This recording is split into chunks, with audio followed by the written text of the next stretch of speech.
अभी लग रहा है कि ऐसा हो गया वैसा हो गया, अंततः जीत मुसलमानों की होगी। कंक्लूजन, जीत हक की होगी, बातिल की नहीं। हमेशा हक वालों की जीत रही है। वक्ती तौर पर परेशानी में पड़ा है, मगर अंजाम कार जीत मुसलमानों के हक में होती है। जाल हक वज़हकल बातिल, हक जब आता है तो बातिल मिट जाता है। इसी उम्मीद और यकीन के साथ जिंदा रहिए। मरना तो है ही, चाहे आज मरे चाहे कल मरे, मगर मोमिन बन के मरे। इसलिए काफिरों का नाज नहीं उठाना है, काफिरों का कल्चर नहीं अपनाना है। बहैसियत मोहम्मदी, बहैसियत गुलामी मुस्तफ़ा अपनी जिंदगी जद्दोजहद के साथ और ट्रायल और आजमाइशों के साथ, मेहनत और मुशक्कत के साथ गुजारते रहना है। यहाँ भी मस्त रहेंगे, मरने के बाद मुस्तफ़ा के पड़ोस में जन्नतुल फिरदौस में मस्त रहे। अल्लाह आपकी सूरतों को और आपके माल को नहीं देखता है, अल्लाह ताला आपके अहवाल को देखता है, आपकी नीयतों को देखता है। कपड़ा रहे काला मगर दिल उजला रहना चाहिए। कपड़ा बिल्कुल व्हाइट एंड व्हाइट है, दिल काला है। दिल में अदावत है, नफरत है, बुग़्ज़ है, हसद है, जलन है, नफरत है। सामने मुस्कुराता है और अंदर में है कि मौका मिले तो गर्दन काट दे उसको। सामने अभी गए थे कुड़ी साहब एक जलसे में, बोला ये मौलाना साहब लड़की का मदरसा इस देहात में चला रहे हैं, कितना बड़ा काम कर रहे हैं, मगर गांव के सारे लोग इसके दुश्मन हो गए हैं। ये रास्ता चलते हुए लोगों का बस चले तो गर्दन में हाथ डाल के उसको मार दे। उसको क्यों मदरसा चला रहा है, क्यों मोटरसाइकिल से तुम चल रहा है, क्यों 50 बच्ची तेरे मदरसे में पढ़ रही है। जैसे मैं नंगा हूं वैसे तुम भी नंगा हो जाओ, जैसे मैं भिखारी वैसे तुम भी भिखारी हो जाओ। क्यों तुम्हारे पास कार वाला 2 आदमी आता है, क्यों जलसा तुम करवाया, क्यों मौलाना आया, क्यों मौलाना तकरीर किया, क्यों वो समझा रहा है कि ऐसे जिए ऐसे मरिए, क्यों बोलता है वो। हम नंगे जिएंगे तुम्हारा उससे क्या मतलब है, हम नमाज नहीं पढ़ेंगे तुमको उससे क्या मतलब है, हम ऐसे ही भीख मांगेंगे तुमको उससे क्या मतलब, तुम कौन होता है समझाने वाला।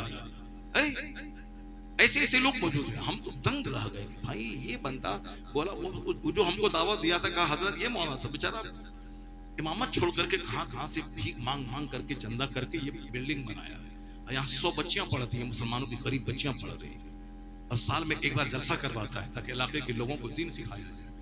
यहाँ लड़कियां पढ़ रही हैं, लड़की वहां से चला रहा है। अब मोटरसाइकिल इसके पास है, वो इलाके में घूम घूम के चंदा भी करता है, लड़कियों से मामूली सी फीस भी लेता है। इसकी सारा गांव इसका दुश्मन है। देखें देखते देख रहे हैं जलसा कितना बड़ा है और आप आए हैं, पब्लिक कितनी कम है। सिर्फ दुश्मनी में लोग नहीं आए, ये उसकी कहानी, यही कहानी पूरे इंडिया के 4 खित्तों की। आलिम का अमल करना, उन्होंने निजामत के जरिए जलसे जुलूस में जाकर मसलक आला हजरत की खिदमत की है। और सरकार तैगरी शाह रहमतुल्लाह अलैह जो एक जबरदस्त सुन्नी अकीदा सूफी बुजुर्ग थे, उस बुजुर्ग की तालीमात को उन्होंने आम किया।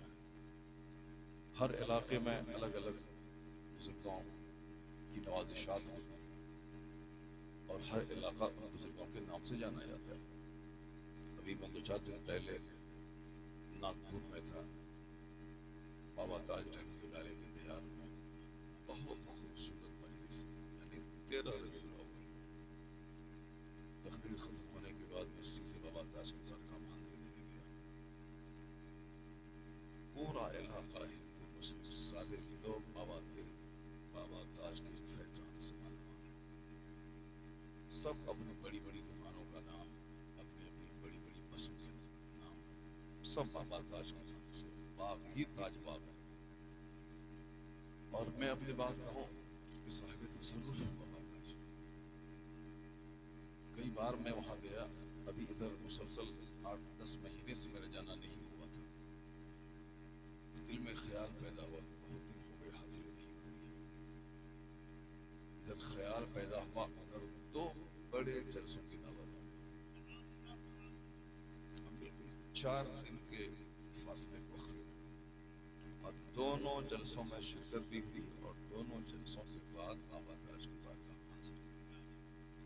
इससे पहले भी मैंने एक बार इसी तरह का, चूंकि साल में 2 बार जाना होता है, 4 बार, और एक बार इत्तेफाक से नहीं जाना हुआ, फिर मैंने इसी तरह का ख्याल दिमाग में आया कि बहुत दिन हो गए बाबा ताज की बारगाह में हाजिर। उस बार भी ख्याल आने के चंद ही दिन के बाद फिर एक बहुत बड़ी जलसे की दावत, अब भाई प्लेन गया और से शिरकत करके वापस हजरत की बारगाह में सलाम पेश किया। बाबा ताज बिहार में उसका बहुत बड़ा असर नहीं है, जो उलमा कराम है वो लोग जानते हैं, या जो लोग वहाँ काम करते हैं वो जानते हैं, लेकिन उस इलाके में तो बच्चा बच्चा कुर्बान है, क्योंकि सब अपनी निगाहों से उनके फेस को देखते हैं। वो इलाका बाबा ताज के नाम से मशहूर है।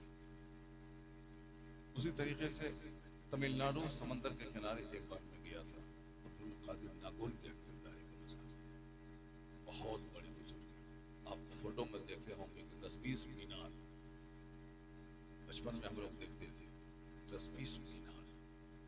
अब वहां जब गए समंदर के किनारे तो सारे लोग दीवाने हैं उसके, अब्दुल कादिर नागौरी के, वो नागौर शरीफ राजस्थान वाला नहीं, तमिलनाडु वाला पूरा इलाका। राजस्थान के पास खित्तों में चले जाएं, वहां अलग अलग बुजुर्गों के जलवे। लखनऊ के आसपास देवा शरीफ चले जाएं, वहां वारिस पाक का जलवा है। घरों का नाम, बसों का नाम, गाड़ियों का नाम, फैक्ट्री का नाम, जबरदस्त नजारा है। उसी तरीके से बिहार का ये जो खित्ता है, मुजफ्फरपुर, वैशाली का ये सारा खित्ता, अगरचे यहाँ के लोग बरेली, अजमेर, हर जगह से जुड़े हुए हैं, लेकिन जो बाबा ताज का जलवा नागपुर इलाके में, वही जलवा सरकारी सुरवाही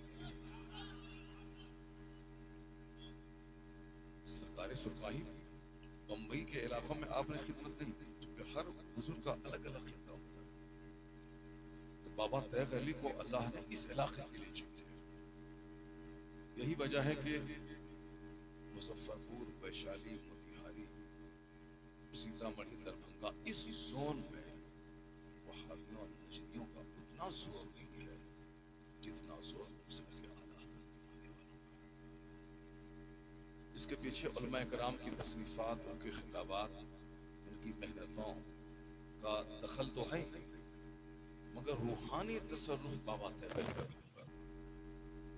अपने जमाने में छोटी छोटी महफिलों में जाकर, गाड़ी से चलकर उन्होंने जो काम किया है, एक तो लोगों के दिलों में इश्क रसूल का जाम भी पिलाया है। अब पूरा खित्ता ये गरीबी से दो चार था, क्योंकि यहाँ ना समंदर है कि समंदर के रास्ते से कारोबार। यार जिन इलाकों में समंदर है उन इलाकों में बड़ी बड़ी फैक्ट्रीज लगी हुई है, जैसे कलकत्ता समंदर के किनारे, तो हिंदुस्तान के 4 बड़े शहरों में एक शहर है। चेन्नई समंदर के किनारे, वो हिंदुस्तान के 4 बड़े शहरों में एक शहर है। बंबई, जहां हिंदुस्तान की आधी दौलत रहती है, वो बिल्कुल समंदर के किनारे। सामान एक्सपोर्ट करने का और बाहर से सामान इंपोर्ट करने का एक बड़ा जरिया है समंदरी जहाज। तो समंदर के किनारे लगभग जितने शहर हैं सब खुशहाल हैं और सबका कारोबार शबाब पर है। मैंगलोर को ले लीजिए आप, वो भी समंदर के किनारे, बेंगलोर नहीं, मैंगलोर, वो भी समंदर के किनारे। जितने भी शहर समंदर के किनारे, वो सब के सब। मछलीपट्टनम है उधर, विशाखापट्टनम और मछलीपट्टनम, विशाखापट्टनम शहर भी खूबसूरत है और बिल्कुल सनअती शहर है समंदर के किनारे। जहाज हजारों आ रहे हैं, जा रहे हैं। मगर ये जो खित्ता है बिहार का, खास करके गंगा के इस पार का खित्ता, जो मुजफ्फरपुर, वैशाली, सीतामढ़ी, दरभंगा, मधुबनी का, इस इलाके में न समंदर है, न इस इलाके में बहुत बड़ा कोई कारोबार का हब है। बस तंबाकू पहले लोग रोकते थे, तंबाकू का कारोबार होता था, अब वो भी धीरे धीरे खत्म हो गया। बस गेहूं की फसल और धान की फसल होती थी। लेकिन आज सारा हिंदुस्तान इस इलाके को ललचाई निगाह से देखता है कि आलिशान बंगले बन रहे हैं, शानदार इमारत लोग खड़ी कर रहे हैं। केरला में गया, वहां देखा साहब, वो पंप वाली मशीन है और एक आदमी बैठा हुआ है। तो मैंने पूछा कि आपका घर कहाँ है? कहा वैशाली में। केरला समंदर के किनारे, तिरुवनंतपुरम। वहां पूरे भारत में हर जगहों पे वैशाली के लोग लोहे के कारोबार से जुड़े हुए हैं और गाड़ी के कारोबार से जुड़े हुए हैं। तो आप ये जान लें कि बाबा तैग अली ने आशिक़ रसूल भी बनाया है और बाबा तैग अली दुआएं देके इस इलाके की गरीबी को भी दूर किया है। इसलिए इस इलाके के लोग उनका एहसान मानते हैं कि बाबा हमारी मजहबी हालत भी दुरुस्त कर रहे हैं और हमारी माली हालत भी दुरुस्त कर रहे हैं। सुभान अल्लाह, सुभान। हर इलाके में अलग अलग लोगों को अल्लाह ताला चुन लेता है काम करने को। मैं अभी कुछ साल पहले गया था उड़ीसा के एक इलाके में, हालांकि कल रात भी उड़ीसा ही में था, मगर वो मगरबी उड़ीसा यानी रायपुर के से आगे, और कल भी उड़ीसा रहूंगा मगर वो मशरकी उड़ीसा जो बंगाल से अटैच है। तो उसी उड़ीसा में एक इलाका है पानी संडा का। बाबू गए होंगे बहुत बार, वहां साल में 2-4 जलसे होते हैं, मगर मुहर्रम में 10 दिन का जलसा वहां पहले होता था, अब होता है कि नहीं होता। मैं उसमें 2 साल गया हूँ, जितने लोग अभी आज बैठे हुए हैं 10 दिन का जलसा होता था, और मैं 2 साल गया हूँ। स्टेज वही है, पिंडाल वही है, सामाइन वही है। 10 दिन 2 घंटे 2.5 घंटे 3 घंटे की तकरीब 10 दिन तक मैंने वहां, और जितने लोग यहाँ मौजूद हैं इससे डबल लोग डेली रहते थे। इतनी ही खवातीन पर्दे में बैठ करके सुनती थी। यानी वो 10 दिन का प्रोग्राम साल भर के लिए उस गांव के लिए एक मजहबी खुराक हो जाता था। लोग सुनते थे, बहुत गौर से सुनते थे। मैंने वहां कहा कि साहब पूरे उड़ीसा में, बिहार में लोग नहीं करते हैं मुहर्रम के मौके पर 10 दिन का प्रोग्राम। बंबई, गुजरात, राजस्थान में तो होता है, मगर बिहार वगैरह में इस तरह के जलसे नहीं होते। बिहार वालों को ढोल से फुर्सत कहाँ है, इधर साहब ताजिया निकालने से फुर्सत कहाँ है, आपस में लड़ने झगड़ने मारपीट करने से कहाँ फुर्सत है। हम लोग तो छोटे छोटे थे गांव समाज में, 10-20 इमाम बाड़ा, और लाठी भी खेलते थे लोग और दूसरे को पिटाई भी करते थे। वो ताजिया निकालने के नाम पे तार काटो, दरख्त काटो, टहनी काटो, रास्ता रोको, ये सारा तमाशा होता था। बंबई वाले इमाम अली मकाम की शान सुन रहे हैं, उनकी बायोग्राफी सुन रहे हैं, उनकी तालीमात सुन रहे हैं, और 10-10 दिन तक सहाबा इकराम अहले बैत अतहार की अजमत पे खिताब हो रहा है। ये उड़ीसा के जंगल में मैंने देखा साहब। मैंने कहा ये खूबी कब से पैदा होगी आपके गांव में। उन लोगों ने कहा कि हजरत कहानी बड़ी अजीब है मेरे गांव। हमारे गांव के लोग आज भी बाज घर देखते होंगे, फूस का गुर्बत का नमूना है वो। कहा हम लोग बहुत गरीब थे, मछली मांगते थे, और जो गरीब थे वो लोगों का माल लूटते थे। इस गांव का नाम चोर गांव था। लोग इस गांव से गुजरना नहीं चाहते थे। इस हालत में अब नमाज, रोजा, मस्जिद, मदरसा, जलसा, जुलूस, ये सारी बातें भी नहीं थी। बस हम लोग नाम के मुसलमान थे और गरीबी के दिन गुजार रहे थे। जहालत भी थी, जहां जहालत होती है वहां इंतशार होता है, जहां जहालत होती है वहां लड़ाई होती है। इस बात को गिरह बांध के रखें। जिस गांव में जहालत होती है वहां खूब लड़ाई होती है। दलितों के मोहल्ले में जाके देखें, सुबह शाम लड़ाई होती है। मुसलमानों के यहाँ जहां भी सब्जी फरोश लोग रहते हैं, जहां गरीब किस्म के लोग रहते हैं, सब्जी फरोश में बड़े बड़े मालदार होते हैं, लेकिन जहां गरीब किस्म के लोग रहते हैं दिन रात लड़ाई। मगर मुजफ्फरपुर जाके देख लें, जहां एक मोहल्ला पढ़ा लिखा मोहल्ला है, सालों साल गुजर जाते, कभी लड़ाई की आवाज नहीं आती। उनके पास 1 करोड़ का महल है, इनके पास 2 करोड़ का महल है, इनके पास 3 करोड़ का महल है। उसके दरवाजे पे फॉर्च्यूनर है, इसके दरवाजे पे एर्टिगा है, उसके दरवाजे पे साहब स्कॉर्पियो 11 है, उसके दरवाजे पर BMW कार है, उसके दरवाजे पर ओडी कार है। सब अपने अपने काम में लगे हुए हैं, किसी को किसी से कोई मतलब नहीं।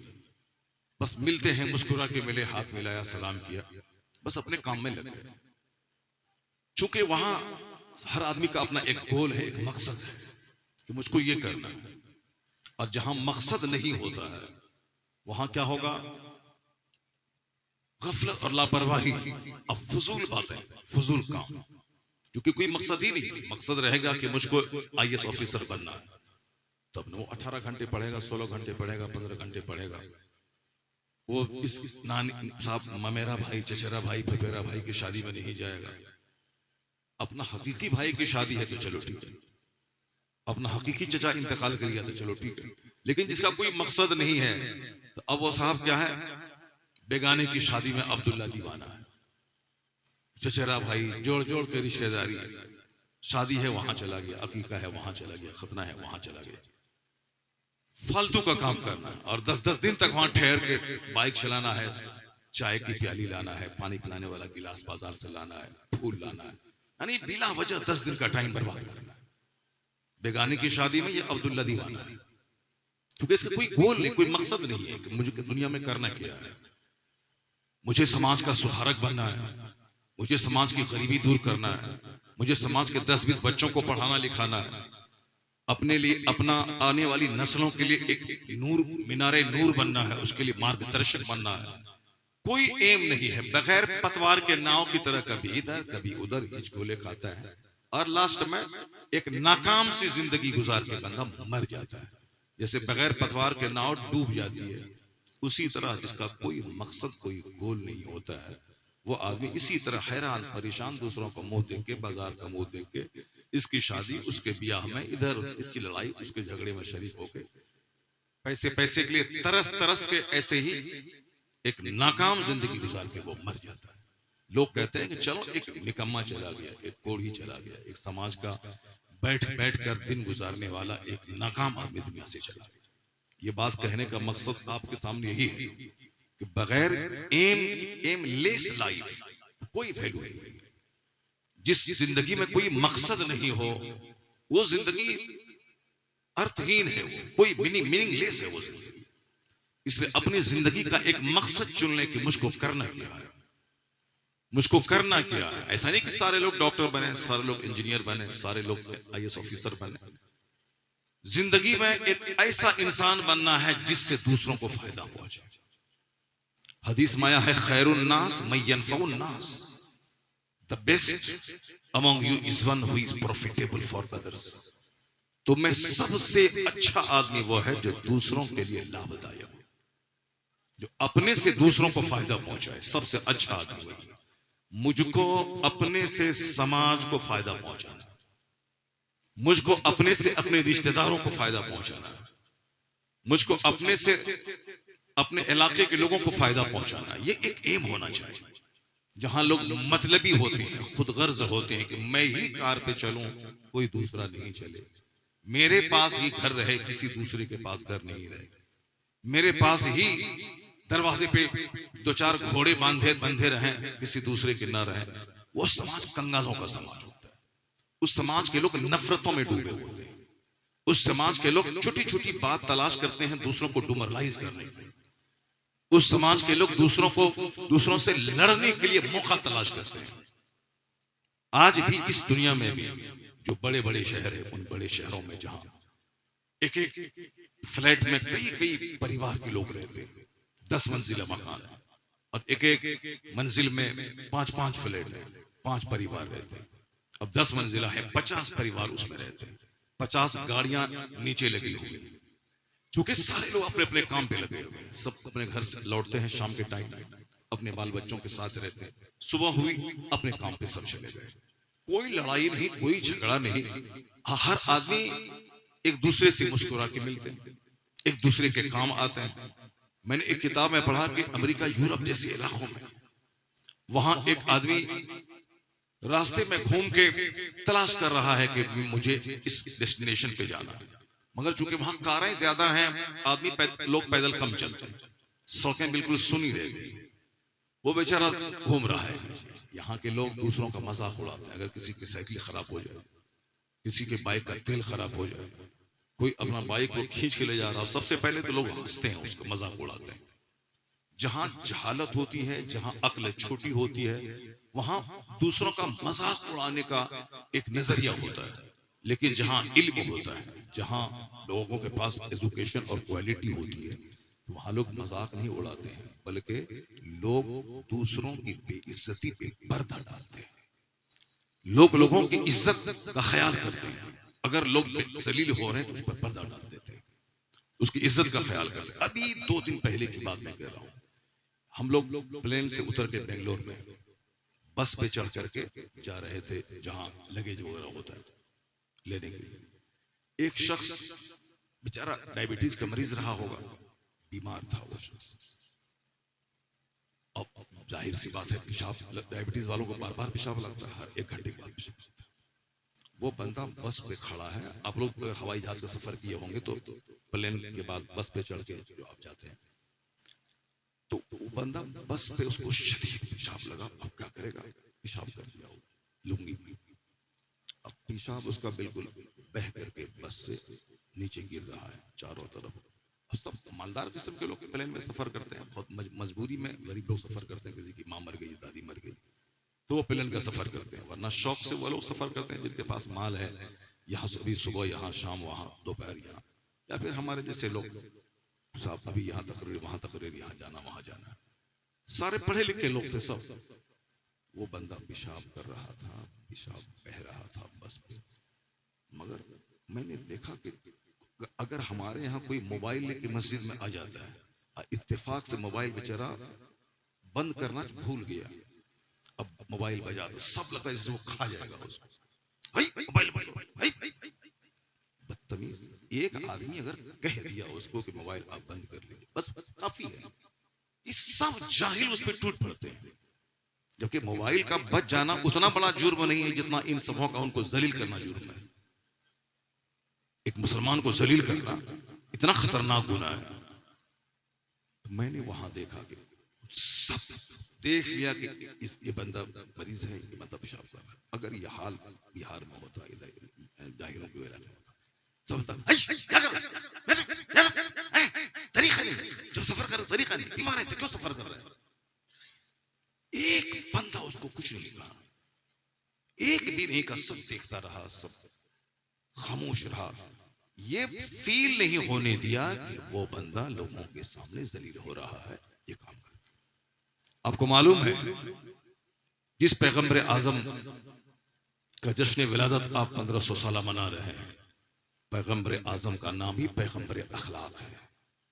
आका फरमाते हैं बुइस्तु लिउतम्मिम मकारिमल अखलाक, मैं अखलाक की तकमील के लिए भेजा गया हूं।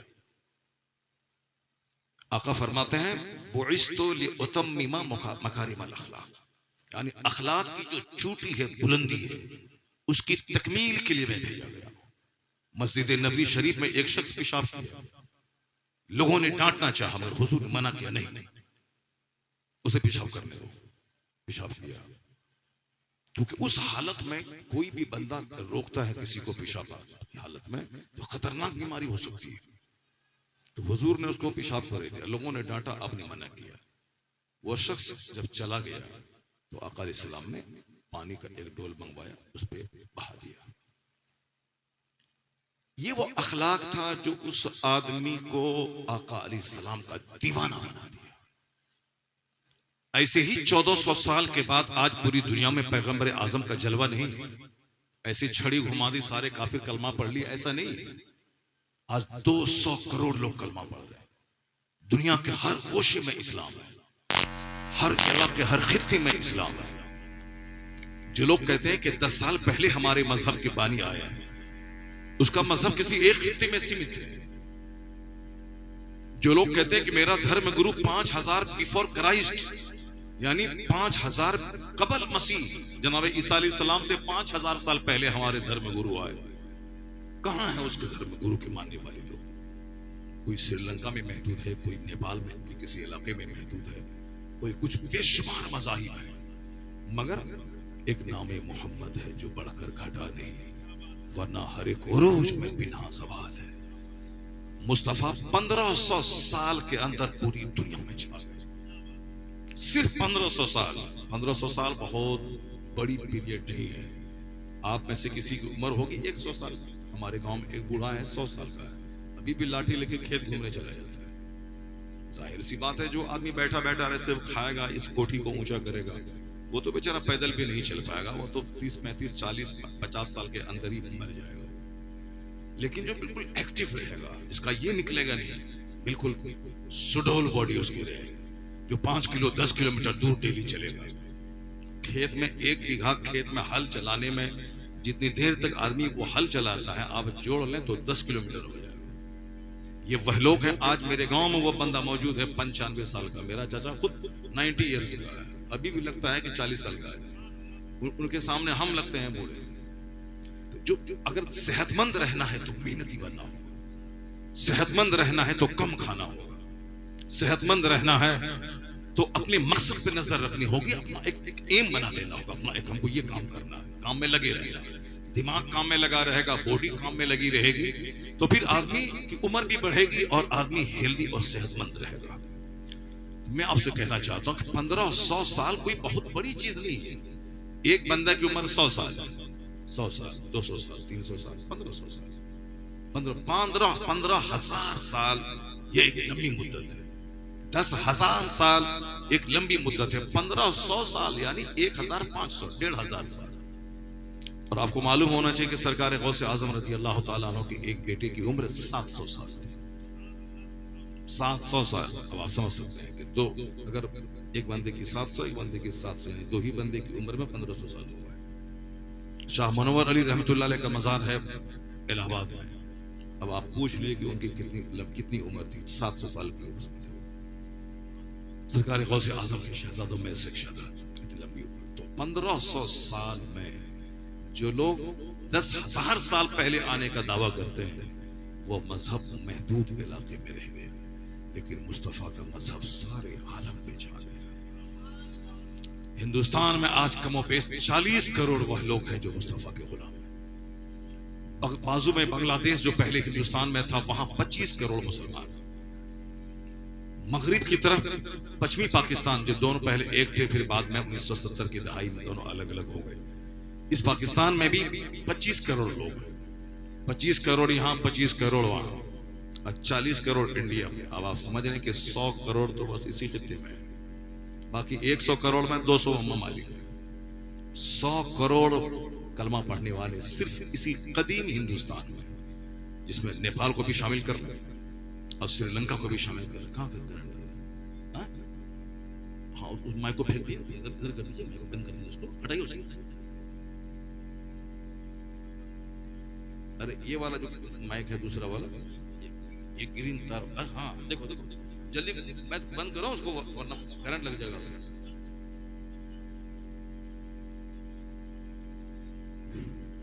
हाँ बताइए, आप वहां हैं और वो वहां है, वहां से आपको झटका लेगा। इसको यहाँ से माइक ले जाओ, यहाँ से ये माइक ले जाओ, यहाँ से इसको निकाल के ले जाओ।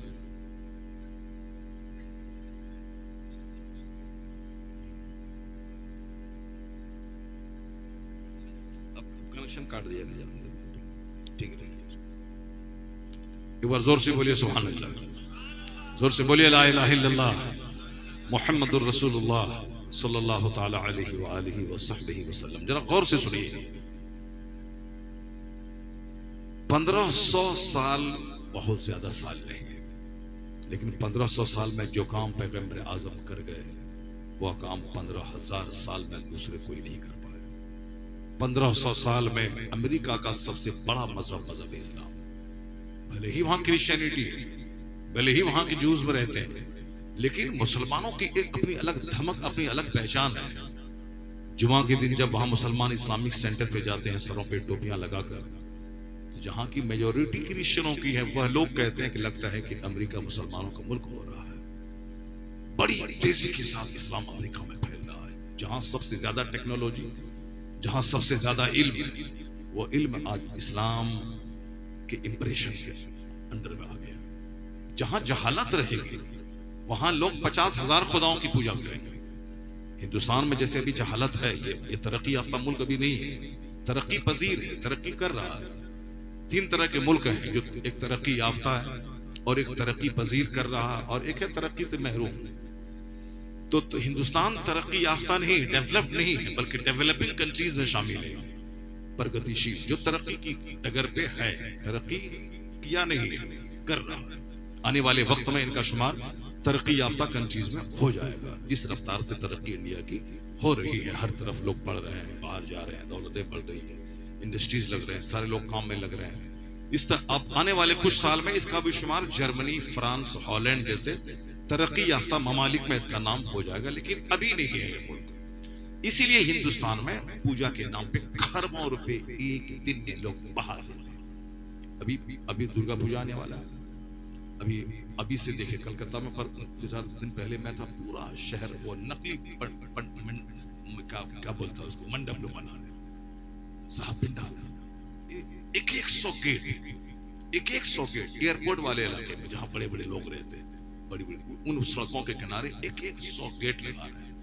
बड़ा पिंडा, यानी खरबों रुपए हिंदुस्तान जैसे गरीब मुल्क का एक दिन में पानी में बह जाते हैं। एक दिन जो वो बिजली जलाते हैं, उस बिजली को अगर बचा के रखा जाए तो 6 महीने तक सारा हिंदुस्तान अपने घर में बल्ब जलाएगा। मगर कोई उसको बोलेगा, जो बोलेगा उसका मुंह नोच लेगा, जो बोलेंगे उसका मुंह नोच लेंगे। वो लोग कहेगा हाँ हम नाचते हैं, हम लगाते हैं, आके हम त्योहार मनाते हैं, खुशियां मनाते हैं। इसको कहिए कि क्या तूने मोबाइल दिया है?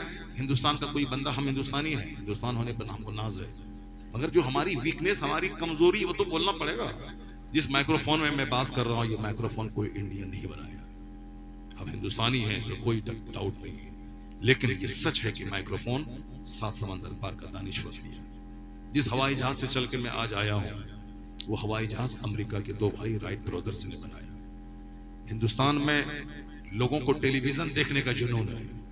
हम लोग जैसे कि आदमी नहीं है, हम 5 भाई हैं, 5 भाई के किसी के घर में टेलीविजन नहीं है। हमारे यहाँ भी 5 औरतें हैं और हम सबों के हमारी खुद 4 बेटियां हैं और दूसरे भाई की 1 बेटी 2 बेटी। इस दुनिया में 100 साल पहले की बात मैं नहीं कर रहा हूँ, आज की तारीख की बात कर रहा हूँ। 5 भाई, 5 औरतें, सबके पास बेटे बेटियां, किसी एक रूम में एक टेलीविजन नहीं मिलेगा।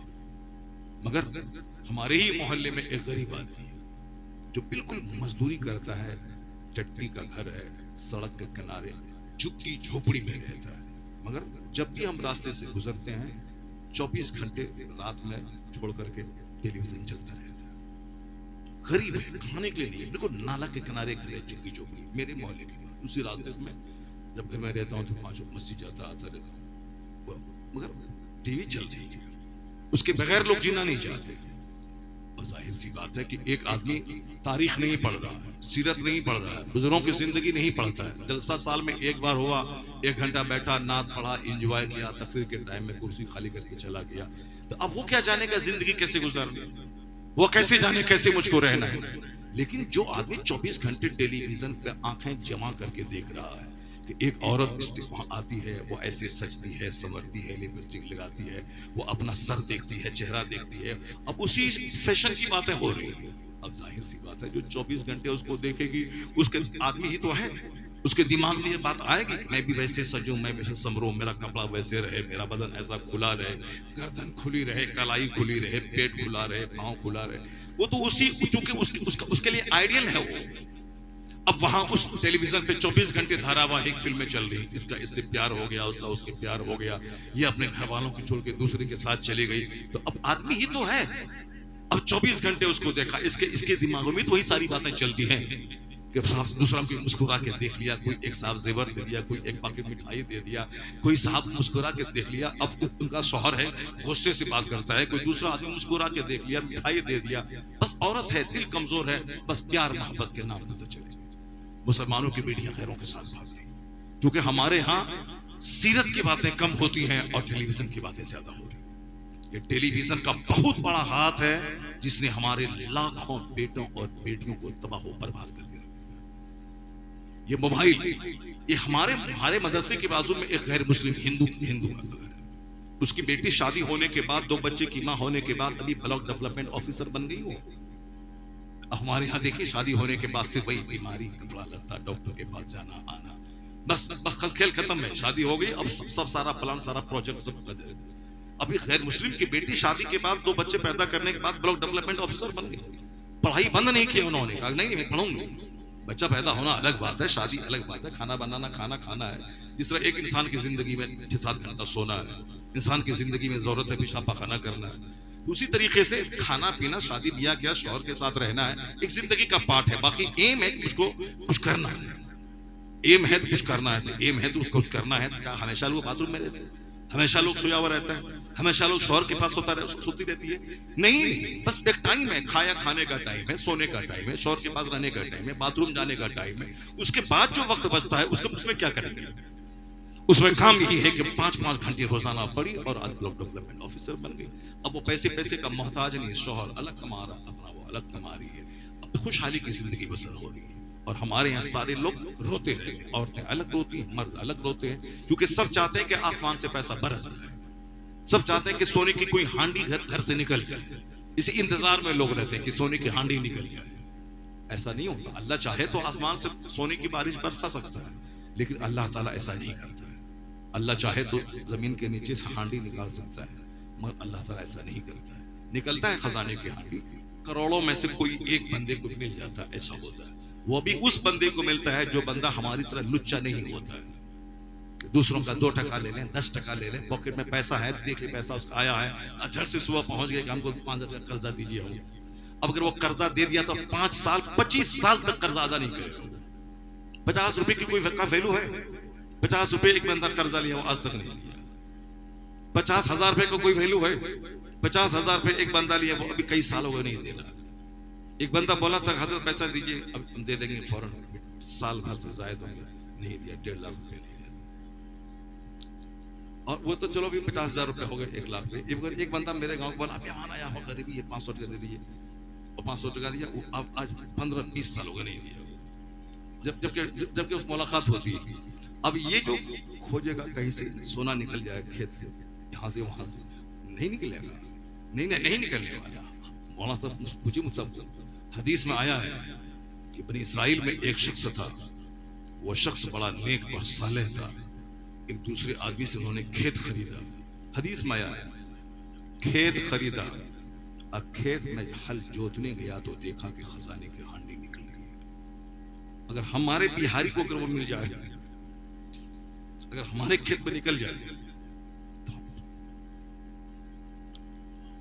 किसी को खबर नहीं होनी चाहिए, अपना खास भाई को खबर नहीं होनी चाहिए। रात के टाइम में आएगा, खोद के ले जाएगा, धीरे से रखेगा, धीरे धीरे थोड़ा निकाल करके अपना ये मॉल, ये दुकान, ये लोग बोलेंगे क्या क्या हो रहा है, यानी बचा के रखो, बस कुछ नहीं चाहिए, हराम हलाल जैसे भी हो। पैसा देखा किसी के पास आया, पट से 5 आदमी कर्जा लेने के लिए पहुंच गए। कोई आ जाए सऊदी अरब से, पहुंच गया, जो बेटी की शादी है, फला की शादी है, ये बीमारी है, फोन आते रहते हैं, हमको हार्ट का ऑपरेशन है, इसका ऑपरेशन है। भाई हमारे सामने मेरे मोहल्ले में अगर कोई गरीब आदमी हो तो 1 कुंटल चावल उसको दे दे हम। लेकिन कोई फराड करता है, वो पता चला कि वो झूठ बोल के पैसा ले रही है। आम आदमी जो हर मोहल्ले में अच्छे लोग रहते हैं, कुछ न कुछ, वहां बेटी की शादी है, उस मोहल्ले के 10 लोग करवा देंगे। लेकिन आप जो फोन करें, बंबई बिहार में रहते बंबई वाले को आप फोन करेंगे मेरी बेटिया की शादी है, उसके पास तो ढेर फोन आता है, सब ठग लोग, ठग किस्म के लोग होते हैं। जरा देखिए, नीयत अच्छी रखिए। इन्नमल अमालु बिन्नियात, अमाल का दारोमदार नियतों पे। इन्नल्लाह ला यंजुरु इला सुवरिकुम व अमवालिकुम वलाकिन यंजुरु इला कुलूबिकुम व अमालिकुम। अल्लाह आपकी सूरतों को और आपके माल को नहीं देखता है, अल्लाह ताला आपके अहवाल को देखता है, आपकी नीयतों को देखता है। कपड़ा रहे काला मगर दिल उजला रहना चाहिए। कपड़ा बिल्कुल व्हाइट एंड व्हाइट है, दिल काला है, दिल में अदावत है, नफरत है, बुग़्ज़ है, हसद है, जलन है, नफरत है। सामने मुस्कुराता है और अंदर में है कि मौका मिले तो गर्दन काट दे उसको। सामने अभी गए थे उड़ीसा एक जलसे में, बोला ये मौलाना साहब लड़की का मदरसा इस देहात में चला रहे हैं, कितना बड़ा काम कर रहे हैं, मगर गांव के सारे लोग इसके दुश्मन हो गए हैं। ये रास्ता चलते हुए लोगों का बस चले तो गर्दन में हाथ डाल के उसको मार दे। उसको क्यों मदरसा चला रहा है, क्यों मोटरसाइकिल से तुम चल रहा है, क्यों 50-25 तेरे मदरसे में पढ़ रही है। जैसे मैं नंगा हूं वैसे तुम भी नंगा हो जाओ, जैसे मैं भिखारी हूं वैसे तुम भी भिखारी हो जाओ। क्यों तुम्हारे पास कार वाला 2 आदमी आता है, क्यों जलसा तुम करवाया, क्यों मौलाना आया, क्यों मौलाना तकरीर किया, क्यों वो समझा रहा है कि ऐसे जिए ऐसे मरिए, क्यों बोलता है वो। हम नंगे जिएंगे तुम्हारा उससे क्या मतलब है, हम नमाज नहीं पढ़ेंगे तुमको उससे क्या मतलब है, हम ऐसे ही भीख मांगे तुमको उससे क्या मतलब, तुम कौन होता है समझाने वाला। ऐसे ऐसे लोग मौजूद हैं। हम तो दंग रह गए कि भाई ये बंदा बोला, वो जो हमको दावत दिया था, कहा हजरत ये मौलाना साहब बेचारा इमामत छोड़ करके कहां से भीख मांग करके चंदा करके ये बिल्डिंग बनाया है। यहाँ 100 बच्चियां पढ़ती हैं, मुसलमानों की गरीब बच्चियां पढ़ रही हैं, और साल में एक बार जलसा करवाता है ताकि इलाके के लोगों को दीन सिखाया जाए। यहाँ लड़कियां पढ़ रही हैं, लड़की वहां से चला रहा है, अब मोटरसाइकिल इसके पास है, वो इलाके में घूम घूम के चंदा भी करता है, लड़कियों से मामूली सी फीस भी लेता है। इसकी सारा गांव इसका दुश्मन है। देख रहे हैं जलसा कितना बड़ा है और आप आए हैं, पब्लिक कितनी कम है। सिर्फ दुश्मनी में लोग नहीं आए, ये उसकी कहानी, यही कहानी पूरे इंडिया के 40 खित्तों की।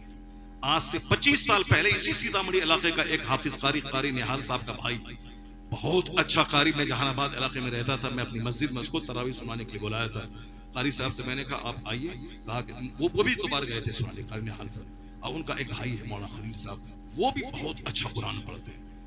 वो बोले कि हजरत मैंने अपने गांव में एक मदरसा कायम किया है, लोग सब टट्टी उठी उखाड़ दिया, टट्टी उखाड़ दिया, बांस बल्ली उखाड़ दिया, अब सब मारने के लिए आता है कि क्यों मदरसा खोला। ये बता, अगर इसके बच्चे जाहिल रहे, इसके बच्चे ऐसे ही दरिद्र रहे, ठोकर खाते रहे, इसमें कसूर किसका? सोच बुलंद करनी पड़ेगी। मैं ये तो कह रहा हूं, सोच बुलंद करनी पड़ेगी कि मैं भी अच्छा खाऊं, मेरा पड़ोसी भी अच्छा खाए, मैं भी फॉर्च्यूनर पे चलो, मेरा पड़ोसी भी फॉर्च्यूनर पे चले। अगर सोच बुलंद रहेगी तो आप भी फॉर्च्यूनर पे चलोगे, पड़ोसी भी फॉर्च्यूनर पे चलेगा। यहां तो ये सोच है कि मैं ही अच्छा रहूं, बाकी समाज के सारे लोग नंगे रहे, मेरे पास ही घर है, बाकी किसी के पास घर नहीं रहे। वो तो इन उलमाए कराम को दाद दीजिए इनको। ये जो बिहार जलसों का स्टेट है, ये जो बिहार में हजारों मदरसे हैं, सारा हिंदुस्तान जानता है कि बिहार में सबसे ज्यादा जलसे, बिहार में सबसे ज्यादा मदरसे। मैं कहता हूं, क्या इन मदरसों के कायम करने के पीछे कोई किसी डीएम का हाथ है, किसी लॉयर का हाथ है, किसी बैरिस्टर का हाथ है, किसी जमींदार का हाथ है? नहीं, जितने हजारों मदरसे, सबके पीछे इन्हीं गरीब मौलवियों का हाथ है। इनकी वजह से आपके बच्चे पढ़ते हैं। हर मदरसे में अगर 50 ही बच्चे पढ़ते हैं तो हजारों मदरसे। इसलिए बिहार के लोग, बेंगलोर की 90% मस्जिदों में बिहारी इमाम है, बंबई की मस्जिदों में बिहार के इमाम मिले। उत्तर प्रदेश का बास्किता, उत्तर प्रदेश में जिस इलाकों में तरक्की आ गई है, फिर वो लोग आलिम मानना छोड़ दिए। जिन इलाकों में अभी गुर्बत है, जैसे गोंडा, बस्ती, बहराइच, देवरिया, इन इलाकों में जो बिहार से सटा हुआ इलाका है, उन इलाकों में अभी तरक्की आई है, मगर बहुत तरक्की नहीं आई है। उन इलाकों के लोग मदरसे में पढ़ते हैं वहां बच्चे। लेकिन जो हाईली क्वालिफाइड हो गए, खूब मालदार हो गए, अब उनके बच्चे इंजीनियर, बैरिस्टर बनेंगे, क्रिश्चियनों के स्कूल में पढ़ेंगे। मदरसे में कौन पढ़ाएगा? मदरसे में पढ़ाने का मुस्तकबिल क्या होता है? बच्चा आलिम फाजिल बनने के बाद कहेगा अब हम क्या करेंगे, क्या कमाएंगे, क्या खाएंगे? ऐसा नहीं है। आज भी काबिल आलिम को वो इज्जत अल्लाह देता है कि एक बैरिस्टर तमाशा देखता रह जाए। आज भी हिंदुस्तान में बड़े बड़े डीएम, बड़े बड़े प्राइम मिनिस्टर थे, मगर सरकार ताजुश शरिया एक आलिम थे। अल्लाह ने जो इज्जतों से नवाजा था, अफ्रीका और अमेरिका के लोग देखते, जब ताजुश शरिया उस इलाके से गुजरते थे तो लोग कहते थे, इस गोरों के मुल्क में गोरों का सरदार कहां से आ गया? क्या बात है। आप बिहार के किसी एयरपोर्ट पे आ जाते बागडोरा इलाके में, तो साहब वो एयरपोर्ट शहर के लिए काबिल रश्क बन जाता था। इतनी भीड़, ऐसे लोग, गोवा जैसे छोटे स्टेट में 3 लाख मुसलमान का मोबेस जमा हो गए ताजुश शरिया की महफिल में। एक सिर्फ ताजुश शरिया ही नहीं, ताजुश शरिया तो हाई लेवल के आलिम हो गए, लेकिन उनके अलावा जो उनके गुलाम हैं, जो उनके शागिर्द हैं, जो उनके मुरीद हैं, उसमें भी हजारों उलमाए कराम हैं जो इज्जत की रोटी खाते हैं, जो आराम से रहते हैं। अभी मौलाना साहब बता रहे थे हमसे कि एक मौलाना साहब थे, उधम साहब कोडरमा इलाके का, उन्होंने फजीलत की, फिर उसके बाद उन्होंने कंटेम्पररी नॉलेज में उन्होंने एमए किया, पीएचडी की, और फिर वो साहब अभी कुछ नहीं, अपने घर में बैठकर साहब कंप्यूटर चला करके 1.5 लाख महीना कमा रहे हैं। नॉलेज होना चाहिए, इल्म। मतलब हम कहते हैं कि आप इसको आप देख लीजिए, हमारे लैपटॉप यहाँ सामने मौजूद है, अंग्रेजी की अच्छी जानकारी, और साहब इन्होंने दोनों उलूम हासिल की। खुद मुझको ले लीजिए, मैं मदरसे की टूटी चटाई पर बैठकर फारसी की पहली से लेकर बुखारी शरीफ तक मैं पढ़ा, लेकिन 400 बच्चे जो मैट्रिक में एग्जाम दे रहे थे, मैंने उस एग्जाम में मैं शरीक हुआ। 400 बच्चों में सबसे टॉप रिजल्ट मेरा रहा, 400 बच्चों में टॉप रिजल्ट मेरा रहा। इंटरमीडिएट में 25 कॉलेज में सबसे टॉप रिजल्ट मेरा रहा, एक कॉलेज में 25 कॉलेज टॉप रिजल्ट मेरा रहा। इसका मतलब ये निकला कि बंदा जब मदरसे में पढ़ेगा, सोच बड़ी रहेगी। तो अभी इसी अशरफा मुबारकपुर का प्रोडक्ट मौलाना शाहिद साहब, अभी इसी बिहार के समस्तीपुर बगल ही, उसमें साहब एक बहुत बड़े डिपार्टमेंट के साहब हेड है, साहब ऑफिसर है, आईएएस ऑफिसर है, बहुत सारे लोग। मदरसे में सबसे बड़ा बेनिफिट ये है कि एक बच्चा एमए करने के बाद जो सोचेगा कॉलेज में कि अब मुझको क्या करना है, तो एमए किस हाल में किया है, एमए इस हाल में किया है कि ना नमाजें ठीक से पढ़ी है, न पेशाब पाखाना का न पाकी नापाकी का ख्याल ठीक से रहा है, बस सिर्फ 10 बच्चों के साथ में घूमना फिरना, गोली डंडा खेलना, फिल्म देखना, बाप से पैसा लेना, दोस्ती यारी करना और शाम के टाइम में निकल करके लड़कियों पे नजर दौड़ाना, आंखें सेकना और वही सारी प्यार मोहब्बत की बातें करना। अब एमए कर लिया, चोर दरवाजे से पास कर गया, अब सोचता अब मैं क्या करूं। ठीक है, एमए करने के बाद जब आप सोचते हैं कि अब मैं रोजी रोटी के लिए क्या करूं, उसके मुकाबले में जो बच्चा मदरसे में पढ़ रहा, 10 साल हिफ्ज किया, उसके बाद 10 साल आलिम बना, आप एमए करने के बाद सोचते हैं मैं क्या करूं, और उन हालत में कि आपने 5 वक्त की नमाज एक दिन लगातार नहीं पढ़ी। इतना तो है कि जो आप सोच रहे हैं ये मदरसे का पढ़ा हुआ फाजिल अब सोचेगा कि अब मैं क्या करूं। कम से कम ये फर्क तो है कि ये इनके 35 साल सजदों में गुजर गए, नमाजों में गुजर गए, कुरान पढ़ते हुए गुजर गए।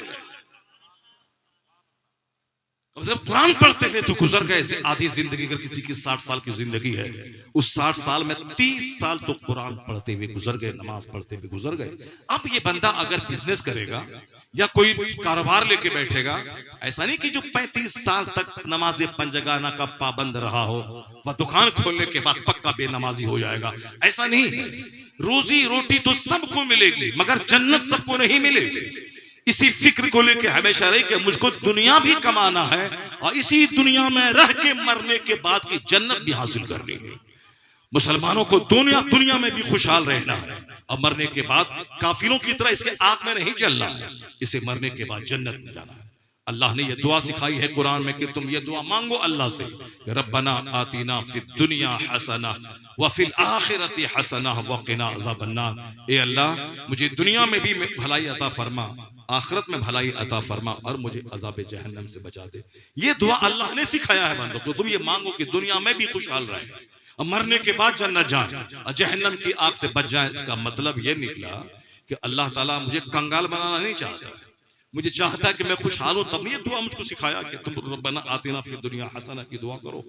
तो जब एक काफिर डीएम बनने के लिए 18 घंटे पढ़ता है तो चूंकि उसको सिर्फ दुनिया ही में खुशहाल रहना है, उसका निशाना मरने के बाद जन्नत जाना नहीं, इसीलिए सिर्फ दुनिया कमाने के लिए वो 16 घंटे 15 घंटे 10 घंटे 8 घंटे खूब कमाता है, बारिश में भीग के हल चलाता है, मेहनत करता है, नई नई खेतियां नई टेक्नोलॉजी के साथ करता है। एक इंजीनियर खेती बाड़ी करना शुरू किया, नौकरी छोड़ करके वह 5 एकड़ जमीन में बासमती चावल राजस्थान में पैदा करता है, सारा चावल वह लंदन एक्सपोर्ट करता है।